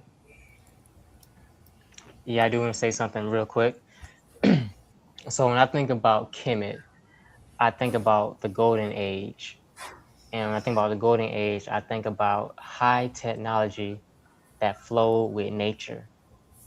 We currently live in a system of white supremacy which goes completely against nature. And so if MelaNation takes on Kemet and takes on flowing back with nature, flowing back with proper culture, we will be able to defeat this white supremacy system, because they have polluted the air, polluted the water, polluted the food, polluted politics. There's nothing that they left untouched, and the only way we can get through this and get back to our rightful place if we take on the mother, father, child, when we get back to that proper culture. And so that's how I believe Kemet ties back to MelaNation. Yep. Yeah, and Sinadin was on point when he basically said that we have to have proper representation, right? And this is one of the flowers of the high point when we were in charge and flowing with nature, like Brother Benjamin said. So they have certain skill sets, tools, and it's already, a game plan is already laid out for us, basically, right, for success. That's what we're all basically saying. The game plan, it's already been proven over and over again, thousands and thousands of years, right? And now we're unfortunately going against nature, and we now have a Western mindset that has left out some of those innate, natural aspects of ourselves, that we tap back into ourselves and we can become the full form of our greatness. Is there another question? Does anyone else have a, Ms. Jean-Pierre? Well, I was going to say, I've heard a few of them talk about the laws of Mayat. And I'm pretty sure a lot of people haven't heard that. And what does it mean? And anyone want to touch on that? Sure. Technically, there's no such thing as the laws of Ma'at. That's a modern terminology. There are the 42 declarations of innocence. Ma'at's not technically a part of that. However, Ma'at is the moral concept, moral code of order that all practitioners follow. So it's often termed the 42 laws of Ma'at, but it's really no such thing as the 42 laws of Ma'at. It's really the 42 declarations of innocence. Ma'at's principles vary. We can identify 7, but there are many more, such as truth, reciprocity, righteousness, justice, order, balance. Now, those are the moral concepts or codes that were put into place at the beginning of time when the Creator was creating. Ma'at was in place at the same time. So that when we refer to the 42 laws of Ma'at, it's a term that we use, but it's not a true statement. There's no such thing as the 42 laws of Ma'at. Right. Yeah. Add on to that, Sinjahudi, real quick. Okay, yeah, we know everybody does call them the 42 laws of Ma'at. The way I look at them and the way I actually use them is that there are 42 declarations that we make.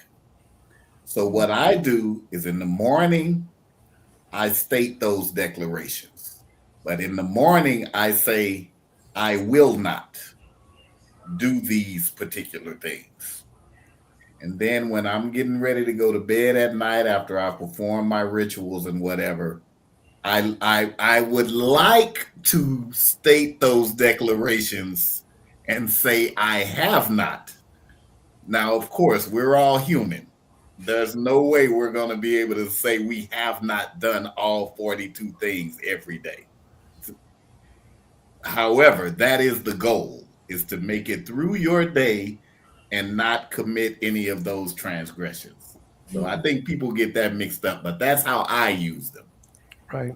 Okay. I And I do know want to. While we're on the 42, let me mention this. I know someone would like to speak on Sanatan. If you can expand on why do we call them laws? What's the difference between why we don't call them laws?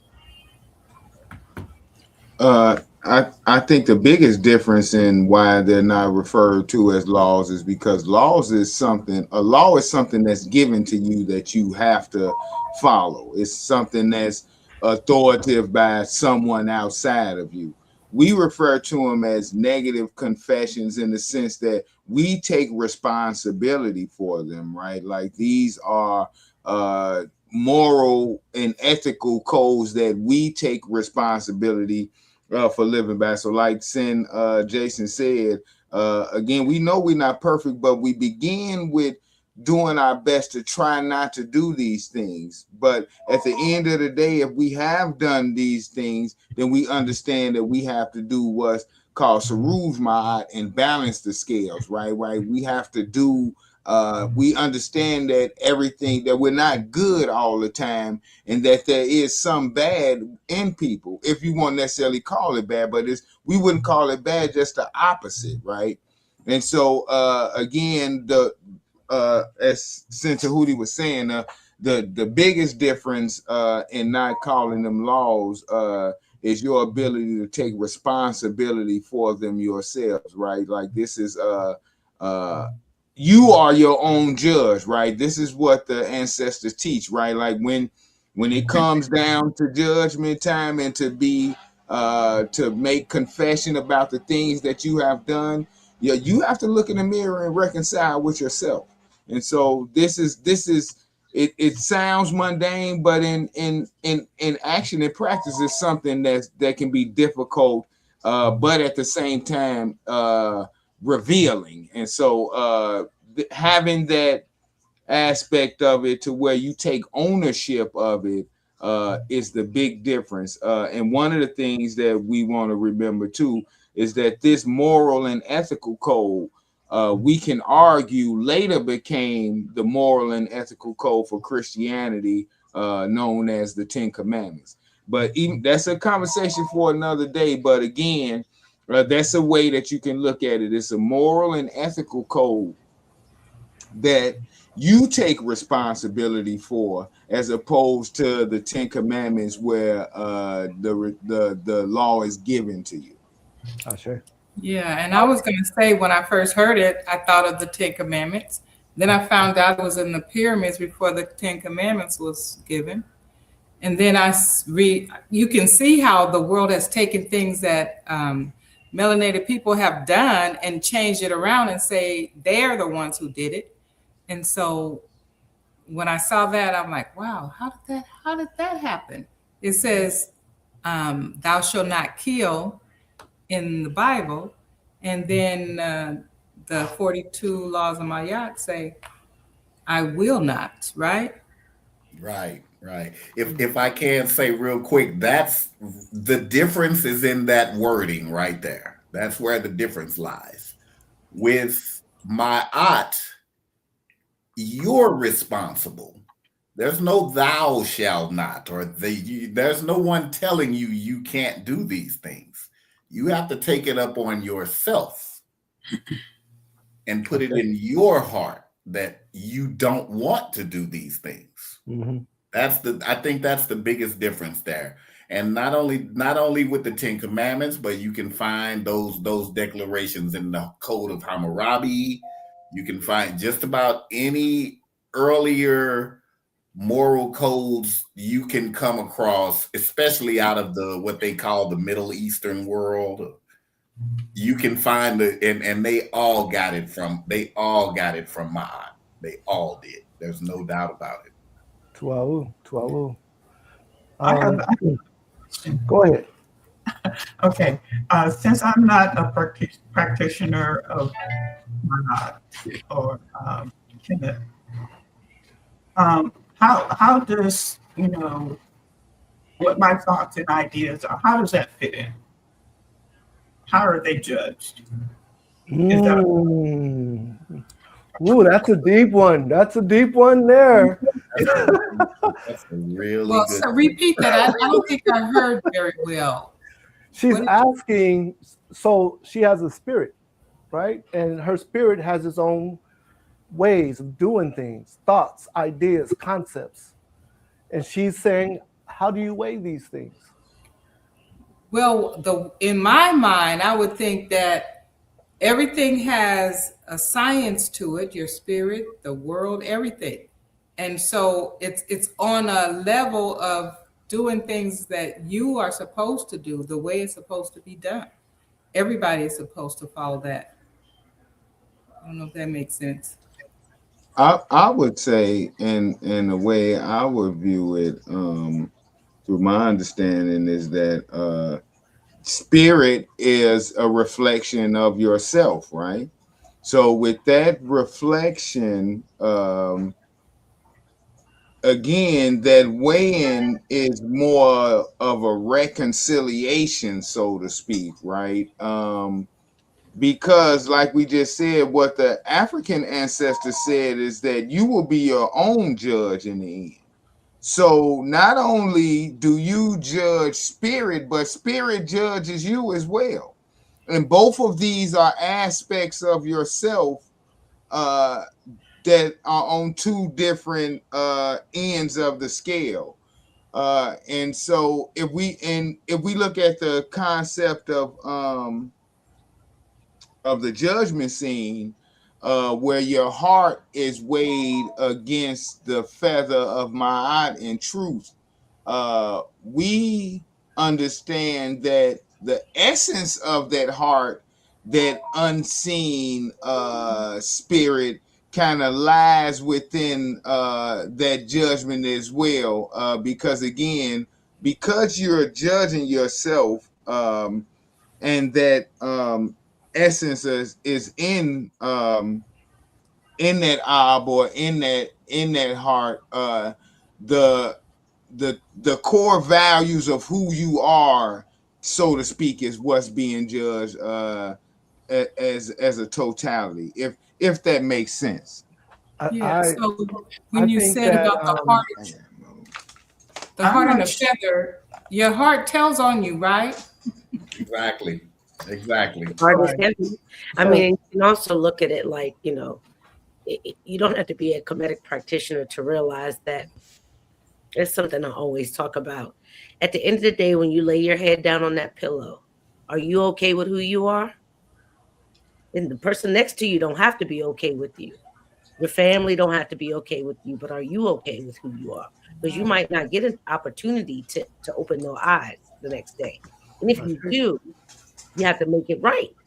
You're the only one responsible for that. That's how you're weighed, and that's how you're judged. And it doesn't matter if you're a Christian, if you're a Kemetic practitioner, what your spiritual background is. When you close your eyes, you do your best to make sure you're okay with who you are. Mm-hmm. Nobody else can vouch for you. Only you can. Only you know if you're okay with yourself. So before you close your eyes, the goal of that, like he said, he recites those I will not in the morning. The goal before laying that head to rest each night is to be okay with who you are. Be better than okay with who you are. Exactly. Love who you are. Let me just say this. I do apologize. That's not exactly my question was, since I'm not Kemet in the Kemet ideology. I'm just a regular person. I'm asking, how does my ideas and thought get reviewed in what I feel my suggestion. As a Give me one non-practitioner, moment. So I definitely want to hear from Benjamin and Jason. I definitely want to answer this same exact question. This is a very fundamental question. And I also want to speak on it. But that's all I was going to say. Everyone on the panel, please answer this question. Okay, Jason. Okay, so I think there's I can't remember whether it's something in the Bible, but I know there's something in the Christian tradition that says, and I'm paraphrasing, something about if you commit a sin in your mind, then that's just like physically committing the act. Yeah. And I think that's somewhat valid, but I believe, and this goes to your question, sister, I think if that transgression is truly in your heart, if that's truly who you are, then yeah, that's going to be judged. That's going to be judged. Now, there can be situational things that cause your heart to be that way. Let's just say someone does something wrong to you or your family, and in your heart, you want to go do something to that person. You know, I mean, I can't say that's a cause for forgiveness or anything, but I do believe, I think you got a real good point, sister. I do believe there is, you do take responsibility for your ideas and thoughts also. And that's why the heart is weighed in the judgment, because what's in your heart, you can't hide. That's there. It's going to be there. So that's all I really want to add to that. Benjamin, you can go ahead. But yeah, I think you're right, sister. I think there is some type of, you're held accountable for what's in your heart, your thoughts and your ideas. Oh, absolutely. I want to make sure that I'm clear on her question, though. Are you saying that if you're just a regular person, not a Kemetic practitioner, how do your ideas and thoughts contribute to MelaNation, or? Yes, ma'am. Okay, yes, now I get it. I think I understand the question. I get it. I think I get it.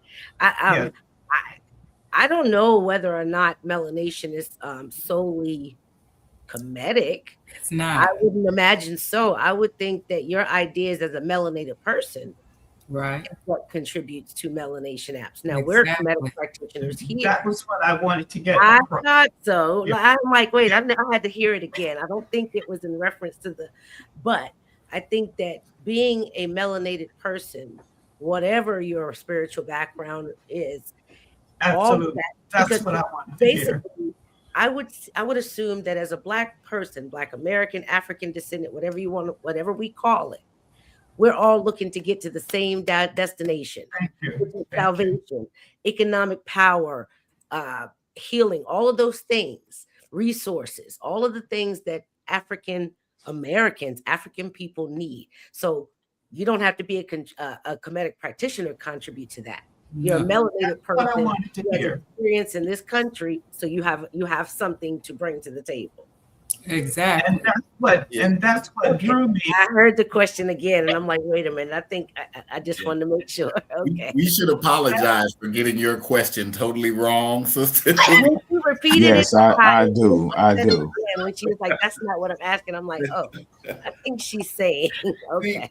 Let me explain this to you. As Kemetic practitioners, we don't proselytize.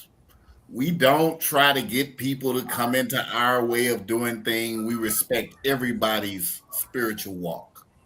We don't do that. You won't see us out, like you see people, hey, come go to my temple, my shrine, and do that. We don't do that. You have to hear the call yourself. And that's what I wanted to hear for the other people that are listening, to get some clarity. Yeah, so, we don't do that, and we like I said, we respect all spiritual walks. It doesn't matter. We may not necessarily agree, but we're all Black people. We basically all have the same goal, and that's liberation across the board. That's right. Across the board, we don't care what who you pray to or who you None of that. We don't care about any of that, and we don't try to get people to join us. We don't do that. Right. But yeah, again, I apologize because we totally misunderstood your question. So I'm gonna be honest. I'm a little frustrated because I love that question, the original question that I heard, right? But I'm glad that we aired that out. A lot of people don't understand because when they look at Kemet, they looking at they see it as a religion, or they see it in certain ways, and then they adapt it to the religions and things that they know of today, where you have to be, you have to join, or you have to, or you're gonna burn in hell, or if you don't, that is not anywhere near the mind of a Kemetic person. No. This Or is MelaNation App. yeah, and it's definitely not in the mind of MelaNation App. So being a Kemetic practitioner, when I see the Kemetic family, I already understand that.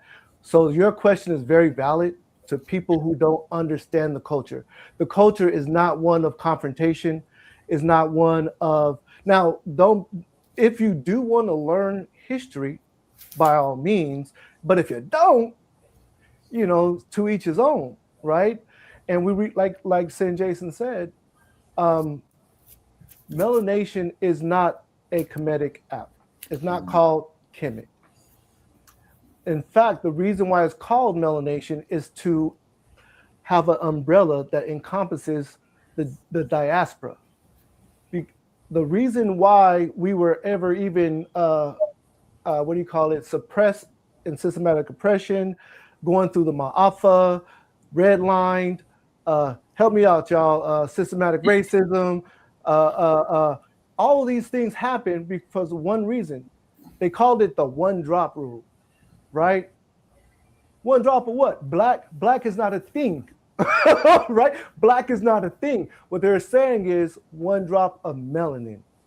Melanin is the one single thing that was focused on that put us all in the same group, right? They created something called black. And this is something that I'm really, personally, I'm going to talk about a lot, is the fact that we shouldn't call ourselves black, right? And the reason being is because that's a social construct that was designed for one reason. There's no such thing as a black person. They created the term black. They cloned the term black specifically to oppress a people.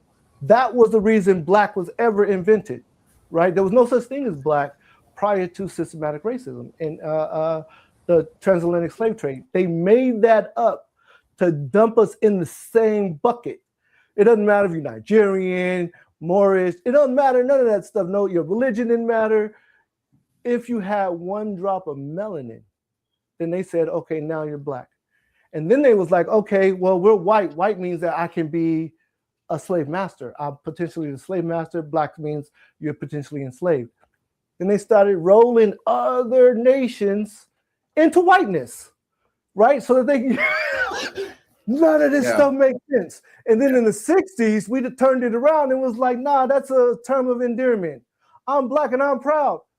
Well, what is the name? What's the name nigger? What does nigger mean? Negro. That just means black. In Latin, it just means black. The problem is the concept of black. It don't matter what language you say, nigger, Negro, or black. It's the same concept. And the concept is 3/5 of a person, right? So I'm against taking that term and using it as a term of endearment. I love, James Brown is cool. And I love the term because I grew up in that term. But the thing is it's not a natural state of person. It doesn't represent us as a culture. It gives us no leverage, and it's part of systematic racism. I don't remember how I got on that, but yeah. And to add to that, you're exactly right. It was created to oppress us, and the term white was created to separate us even more, because the reason these things were created at that time in the 1600s was because the enslaved African and the poor whites were actually coming together. They were coming together to go against the higher ups, for lack of a better term. So they created this to separate them and keep them from being that strong hand. So, but yeah. So let's go ahead and move to the final two questions. You know, the thing is the panel is so powerful. This is one of my favorite sessions, and I really wish we just can just keep going. And I know we can. I'm in Arizona. It's only 8:14, so I'm good. But it's a long night. I gotta get ready. There are two questions that I really want to submit to this panel. It's more a conversation as far as, can you tell us what is your perspective of our people today? Where are we at overall as a people today? So I would like the conversation to focus on that. Who wants to go first? I can go first. I feel like we're kind of at a crossroads. Sometimes, and I guess it depends on who I'm around or who I'm talking with at the moment.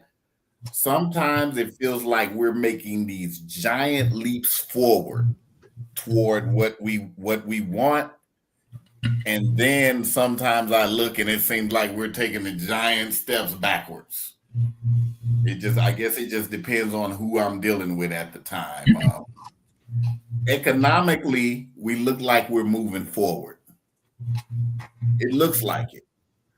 But what are we doing economically for ourselves as a nation or as a people? In that aspect, we're actually moving backwards because we have more money and resources, but all we do is give it back. That's what we do. I'm watching this. Our oppressors. Yeah, that's what we do. I'm looking at this whole Asian boycott thing, and I'm seeing two sides of that. You got a whole group of melanated people saying, yeah, we need to do this. We need to boycott everything of theirs. And then you got a whole other section totally fighting against that. Like, we are so addicted to things. You know what I mean? We're so addicted to things. And it reminds me of the movie White Men Can't Jump. We'd rather look good and lose than actually struggle to win. So I'm that's where I'm at with it. I mean, not just economically, even morally. Sometimes we look like we're moving forward. Sometimes it looks like we're moving backwards. So that's pretty much where I'm at with it. Dua. I wish I had some solutions. Well, I do have some solutions, but to get the masses of our people. That's the next question. That comes up in the next question. Let me just stop there. Okay, who's up next? What is the condition of our status of our people? I'll go next.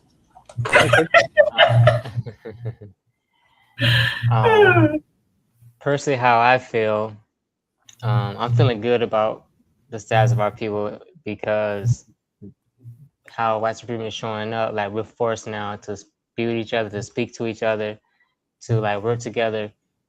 Like, there's no more excuse now of like we're all equal. Like, there's no more excuse of thinking that. We actually can clearly see now like white supremacy. So I from that side of it, I am feeling good about us now finally working together. Now, on the other side, the relationship side, relationships, Black marriage, I think we kind of struggling a little bit there. And there is a lot of bickering going on between the genders. That's only my negative opinion right there.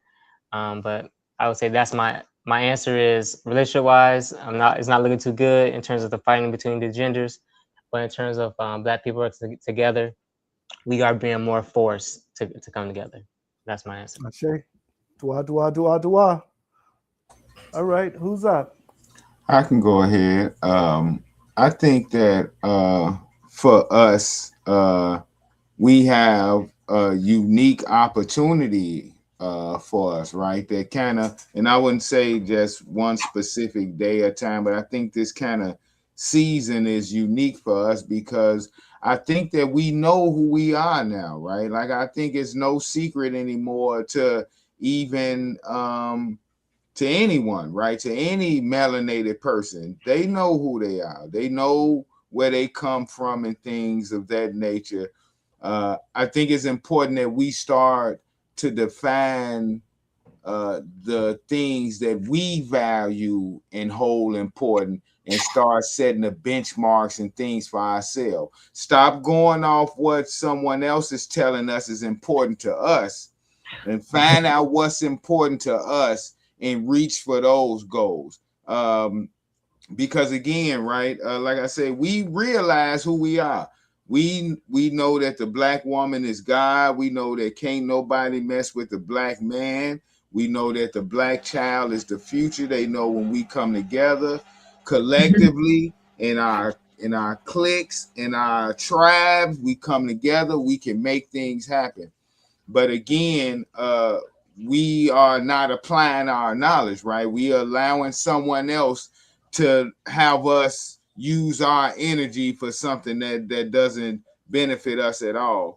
When we should be again set the precedence for what we want and what's important to us collectively, and that's where we are able to capitalize. So again, my answer would say I would see us being in a place for a unique opportunity to where we have the ability to create a reality for ourselves that doesn't include oppressors. If we're able to, again, learn what makes us happy, first as individuals, then collectively as a whole. I say, dua. And Sinette? I agree that we definitely know who we are now. It's everywhere. We definitely know who we are. We've come into, even the younger generation has come into information, so much information out there now that it's everywhere you look. I won't even say that they know who we are. They've always known who we are. We just didn't. And now we do. With that being said, I still see, and granted, I see that we've come a long way. However, I still see a lot of I would say, what you could say is fast food restaurant style of living, drive-through window style of living, and I don't mean just the food, because we have been out of touch so long. Convenience has become such a huge thing. So versus spending dollars in the black business, you'll go down the street. So it's cool. You say boycott, like he said, boycott the Asian places. Well, you're not going to spend your dollars in the black places. You're not, instead of, because it's an hour away or however long away, you're not, so yes, we do have the knowledge, but again, like Senator said, we must apply that knowledge now. We have to galvanize our dollars. And that's really, in this country, the biggest thing that we need to do is to galvanize our dollars and reinvest into ourselves so that money can cycle from us to us. Yes, indeed. Miss Lizzie Woody, this question is really going to go out to you and you too, Mom. The question is, this is not a Kemetic question. This is a question of where we are as today as a people, right? So that means this question goes out to you two as well. But I'll answer first, and then if you guys can touch on it as well. I like the sentiment that was given out. I don't 100% agree for the most part.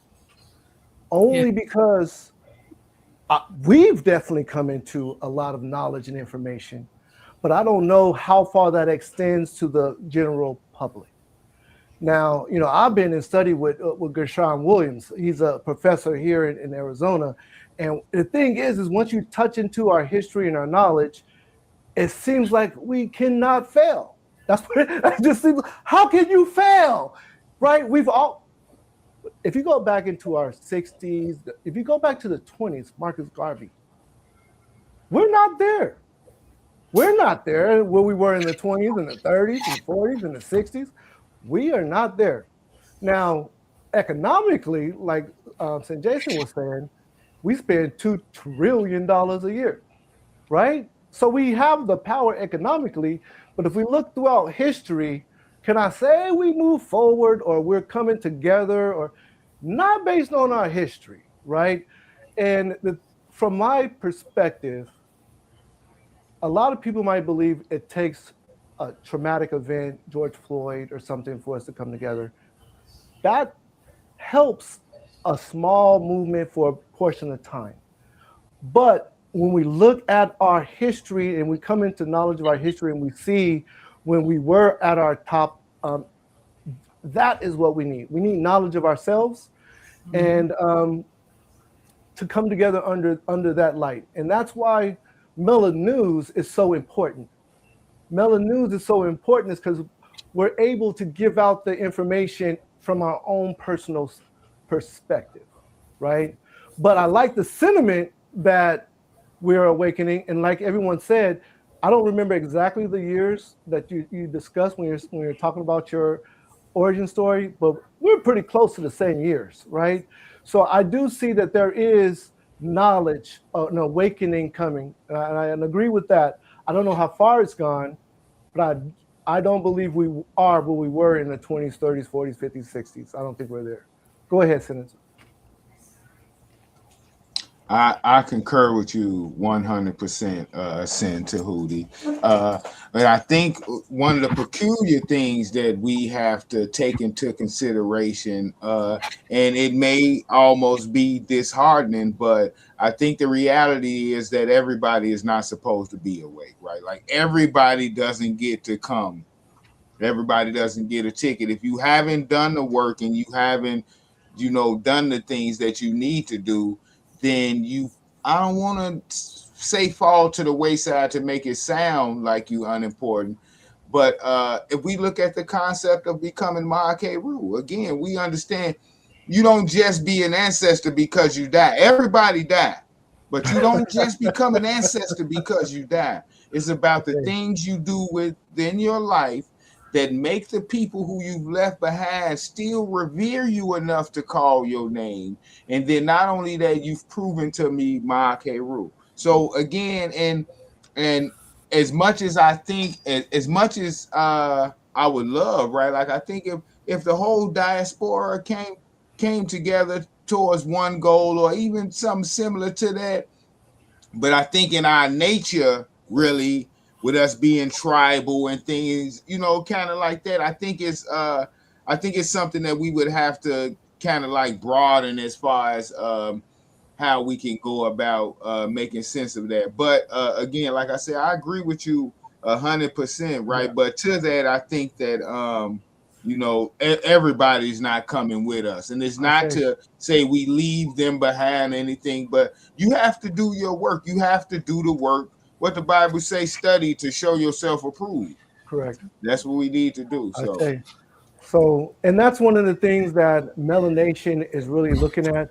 What is the state of our people that we're investing in? Like, is the melanated people a good investment? Right? In the past, with our elders, look at Dr. Yosef Ben Yakinen. I came into the culture 9 months after he passed, and I feel as if, his spirit, personally, I feel as if his passing gave me my awakening, right? I was in Jamaica. I'm not going to give the whole story, but yes, it was him. It was no one else. I never heard of Kemet before.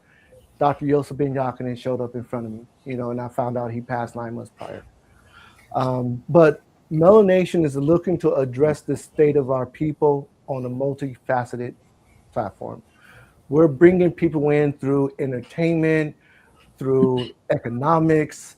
We're bringing people in through a lot of different avenues who may not necessarily could care less about our people, right? But they're important. And like you said, not everyone is going to buy a ticket. You can't bring everybody.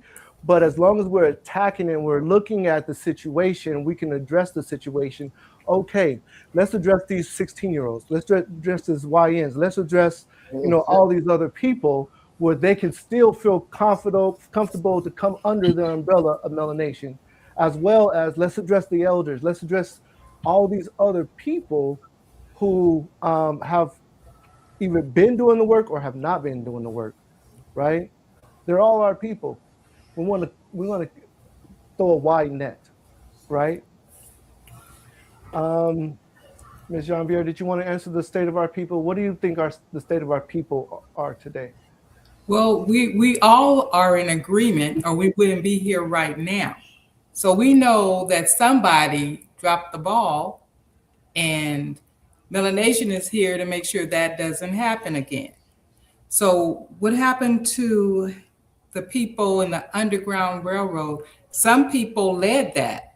And then when they left, that Underground Railroad may not have kept going because they weren't there to drive it. Just like Medgar Evans and Martin Luther King, Malcolm X, all these people were taken away and that movement stopped. But MelaNation is so large, they won't be able to stop everybody.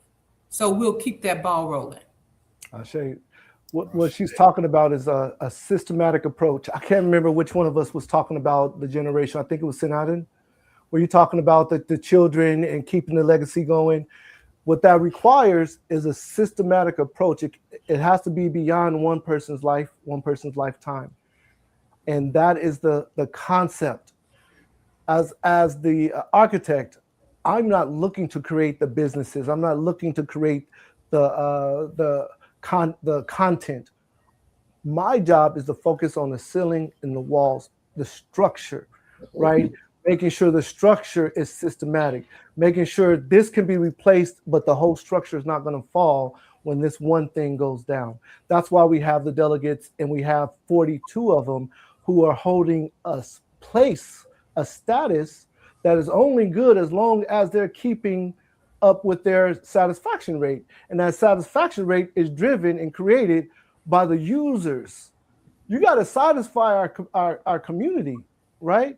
You have to do what you're there for, because a lot of times we have our leaders who make promises and they're not held accountable. And some of us are, let me put it this way, we're at a precipice, at least I know I am.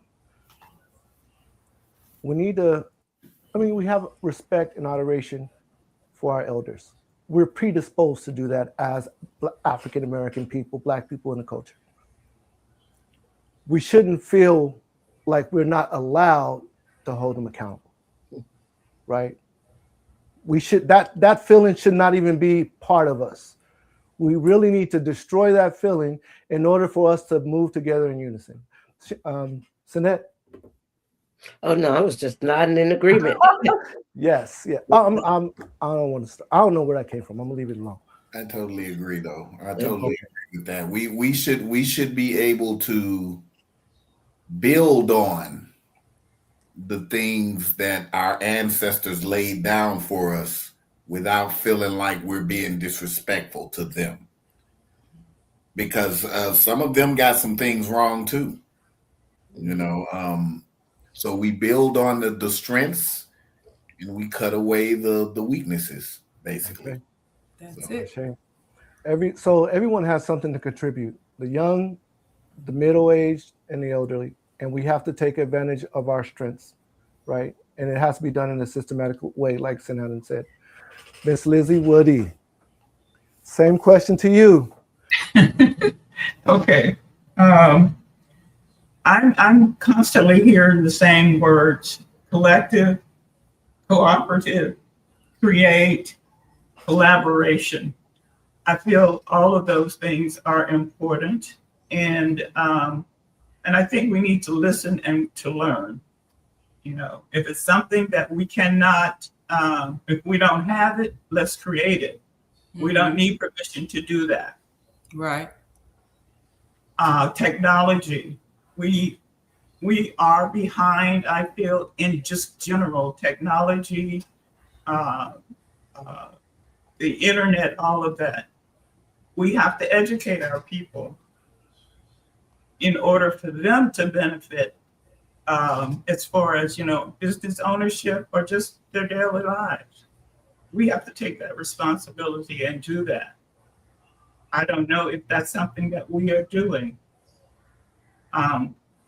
We don't need permission to do anything. When a person goes to another city, the first thing they're going to ask is, anybody know what we're going to ask? Any of you? What are Black people? If you go to a city to visit, ask, where are the Black people? Where the Black folks at? why do we identify with that? Why do we know that? Because the answer really, it hasn't been really answered yet, but we need to work on that. So when you go to a new city, you know where we are. Mm-hmm. MelaNation can be that connect. Exactly. So that being said, I'm gonna bring up one aspect of MelaNation a feature that's very important. It's 400 pages. We spoke about a couple of features, so I'm gonna bring up one more feature here where we're powered by Google Maps, where Black-owned businesses can register. All businesses can register on the map, but then you have the filters, where let's say you only want to go to a Black store. You can filter, Black restaurants, events, and you'll be on the map itself. I'm not going to bring up the map. I would have done that earlier, but you're actually on the map where you can actually use Google Maps to drive to these places. Let's say you're on the marketplace and you want to purchase from your own people, and so you can go to the marketplace and filter your area, your city, and it'll pop up the things that you're looking for that's specifically melanated, right? So if you do go to a city, you're on vacation, and you're not overly familiar with that city, you can go to the events, and it's going to be on the Google Maps, and it'll show you all the events that are in that location, and you can hit up all those events. It's kind of like a personal tour guide. So we have that aspect as well inside of the map. I just wanted to bring that up for a moment.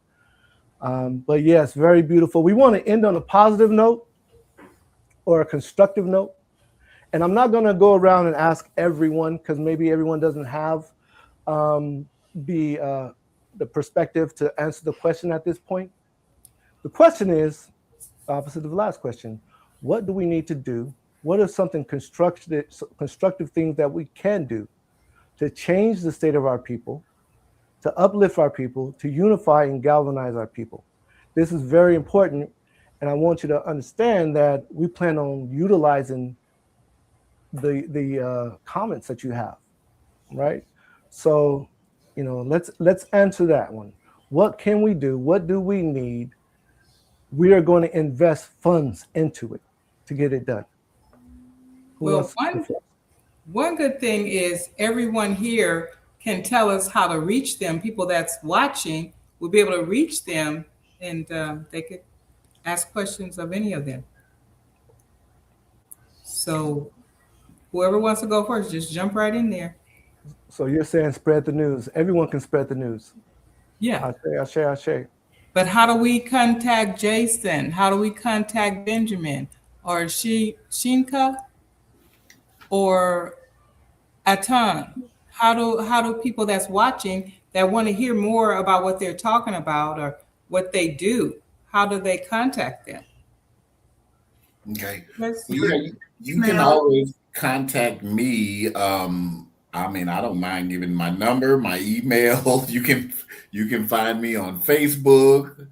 I have all of the social medias, but the only one I really use is Facebook, and you can look me up on Facebook, Jason Holmes. I can give my email. My email is jawstory618@gmail.com. And I can also give my phone number, which I don't mind. My phone number is 402-304-4965. Ashe. And instead of doing it on the individual level, I can give a broad answer. Yeah. Our MelaNation community, everyone here is in that MelaNation community. Oh, So therefore, if you join the MelaNation community and search them on the list, everyone here is on there. That's right. I found that out today. and then you guys can leave comments under on the YouTube page how to contact you. You could do that too. Right. So the question that's being posed at this time is actual, movable, usable things that we can do that will impact.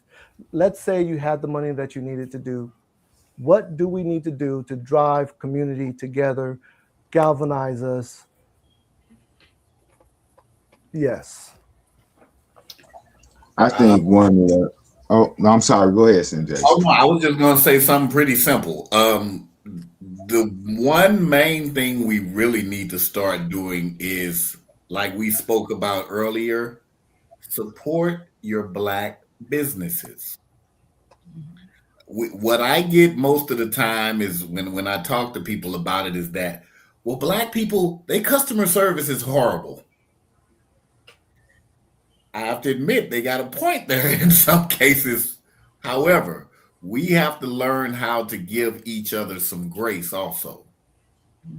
You know, we as a people, we've been through a lot. So dealing with each other sometime it can be a little tough. We can be a little hard on each other.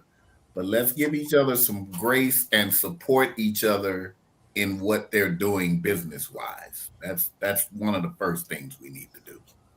I see. That's true. One of the commonalities behind the groups that were very successful in the past is the fact that there was social services given, right? All these different groups started out giving out social services. And that is one of the reasons why that's a metric that we're going to hold our elders accountable to. Now, here's the thing about social services. The three metrics are that they have to create job opportunities and they have to create new streams of income. Job opportunities and new stream of incomes are not mutually exclusive because you can just invest in something and offer no jobs to anyone, right? But so those are two separate things that we're holding as metrics. But the third thing is social services. And the difference between social services and those first two is that that's not going to generate any income. As a matter of fact, money is going to be lost because it's an investment that's not coming back in the form of finance. It comes back in the form of unification, right? It comes back in the form of community.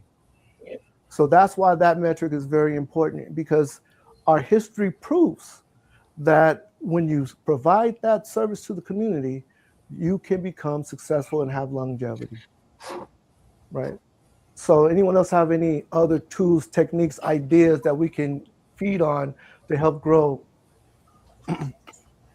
I think one of the things that we need to make sure that we do, and which is what MelaNation is doing, right? Like, we need to have spaces that are exclusive to us. We need to have spaces where we can have conversations that no one else is privy to, right? Sure. Where we can plan and know that the planning is going to be kept insular until it is kept. You don't hear about the plans. You just see the actions. These are the type of spaces that we need to be able to create in order that we can get things done without COINTELPRO or some other body trying to come in and try to thwart things before we're able to get them off the ground. Right. Yeah, That kind of stop inviting them to the cookout. Right. Agreed. Definitely. Does anyone else have any comments before we end our session?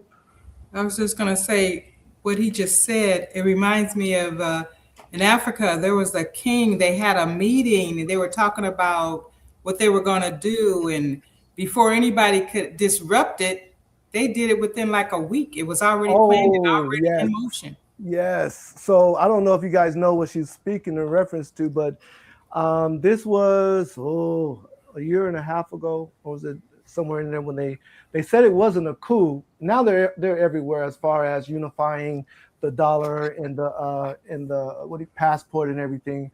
But so I was invited to the Zoom before any of this started off, I got an invitation to the Zoom, and I listened to the presidents speak and the military leaders speak, and I was like, this is pretty cool. It's like 300, almost 400 people on there.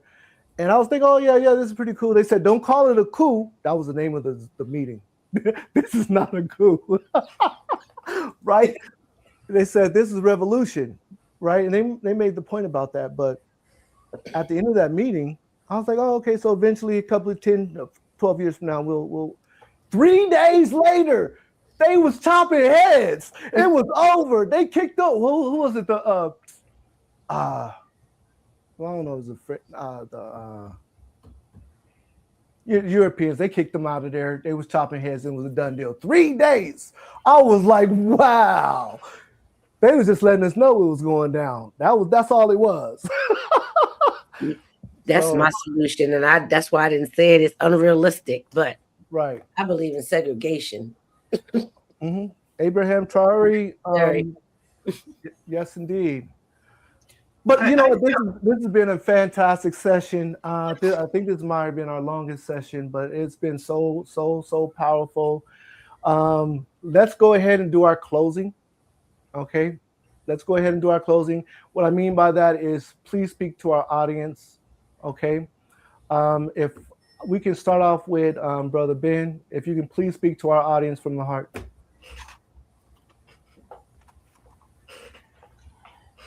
I just want to encourage everyone to do the self-healing work.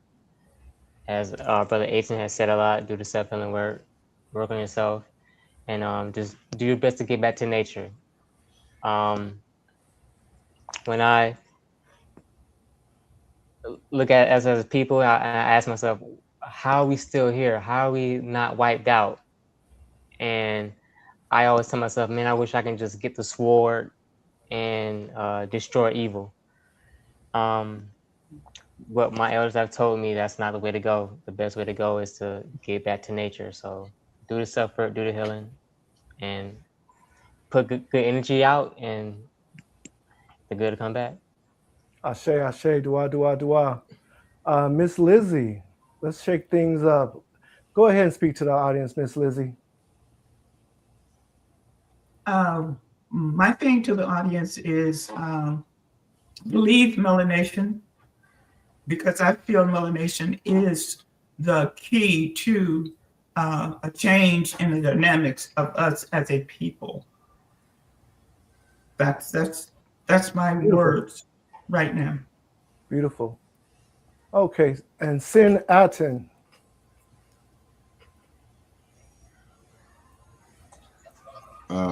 What I would say to the audience and anyone listening to my voice is to remember that each person that you encounter, each situation that you encounter is a reflection of yourself.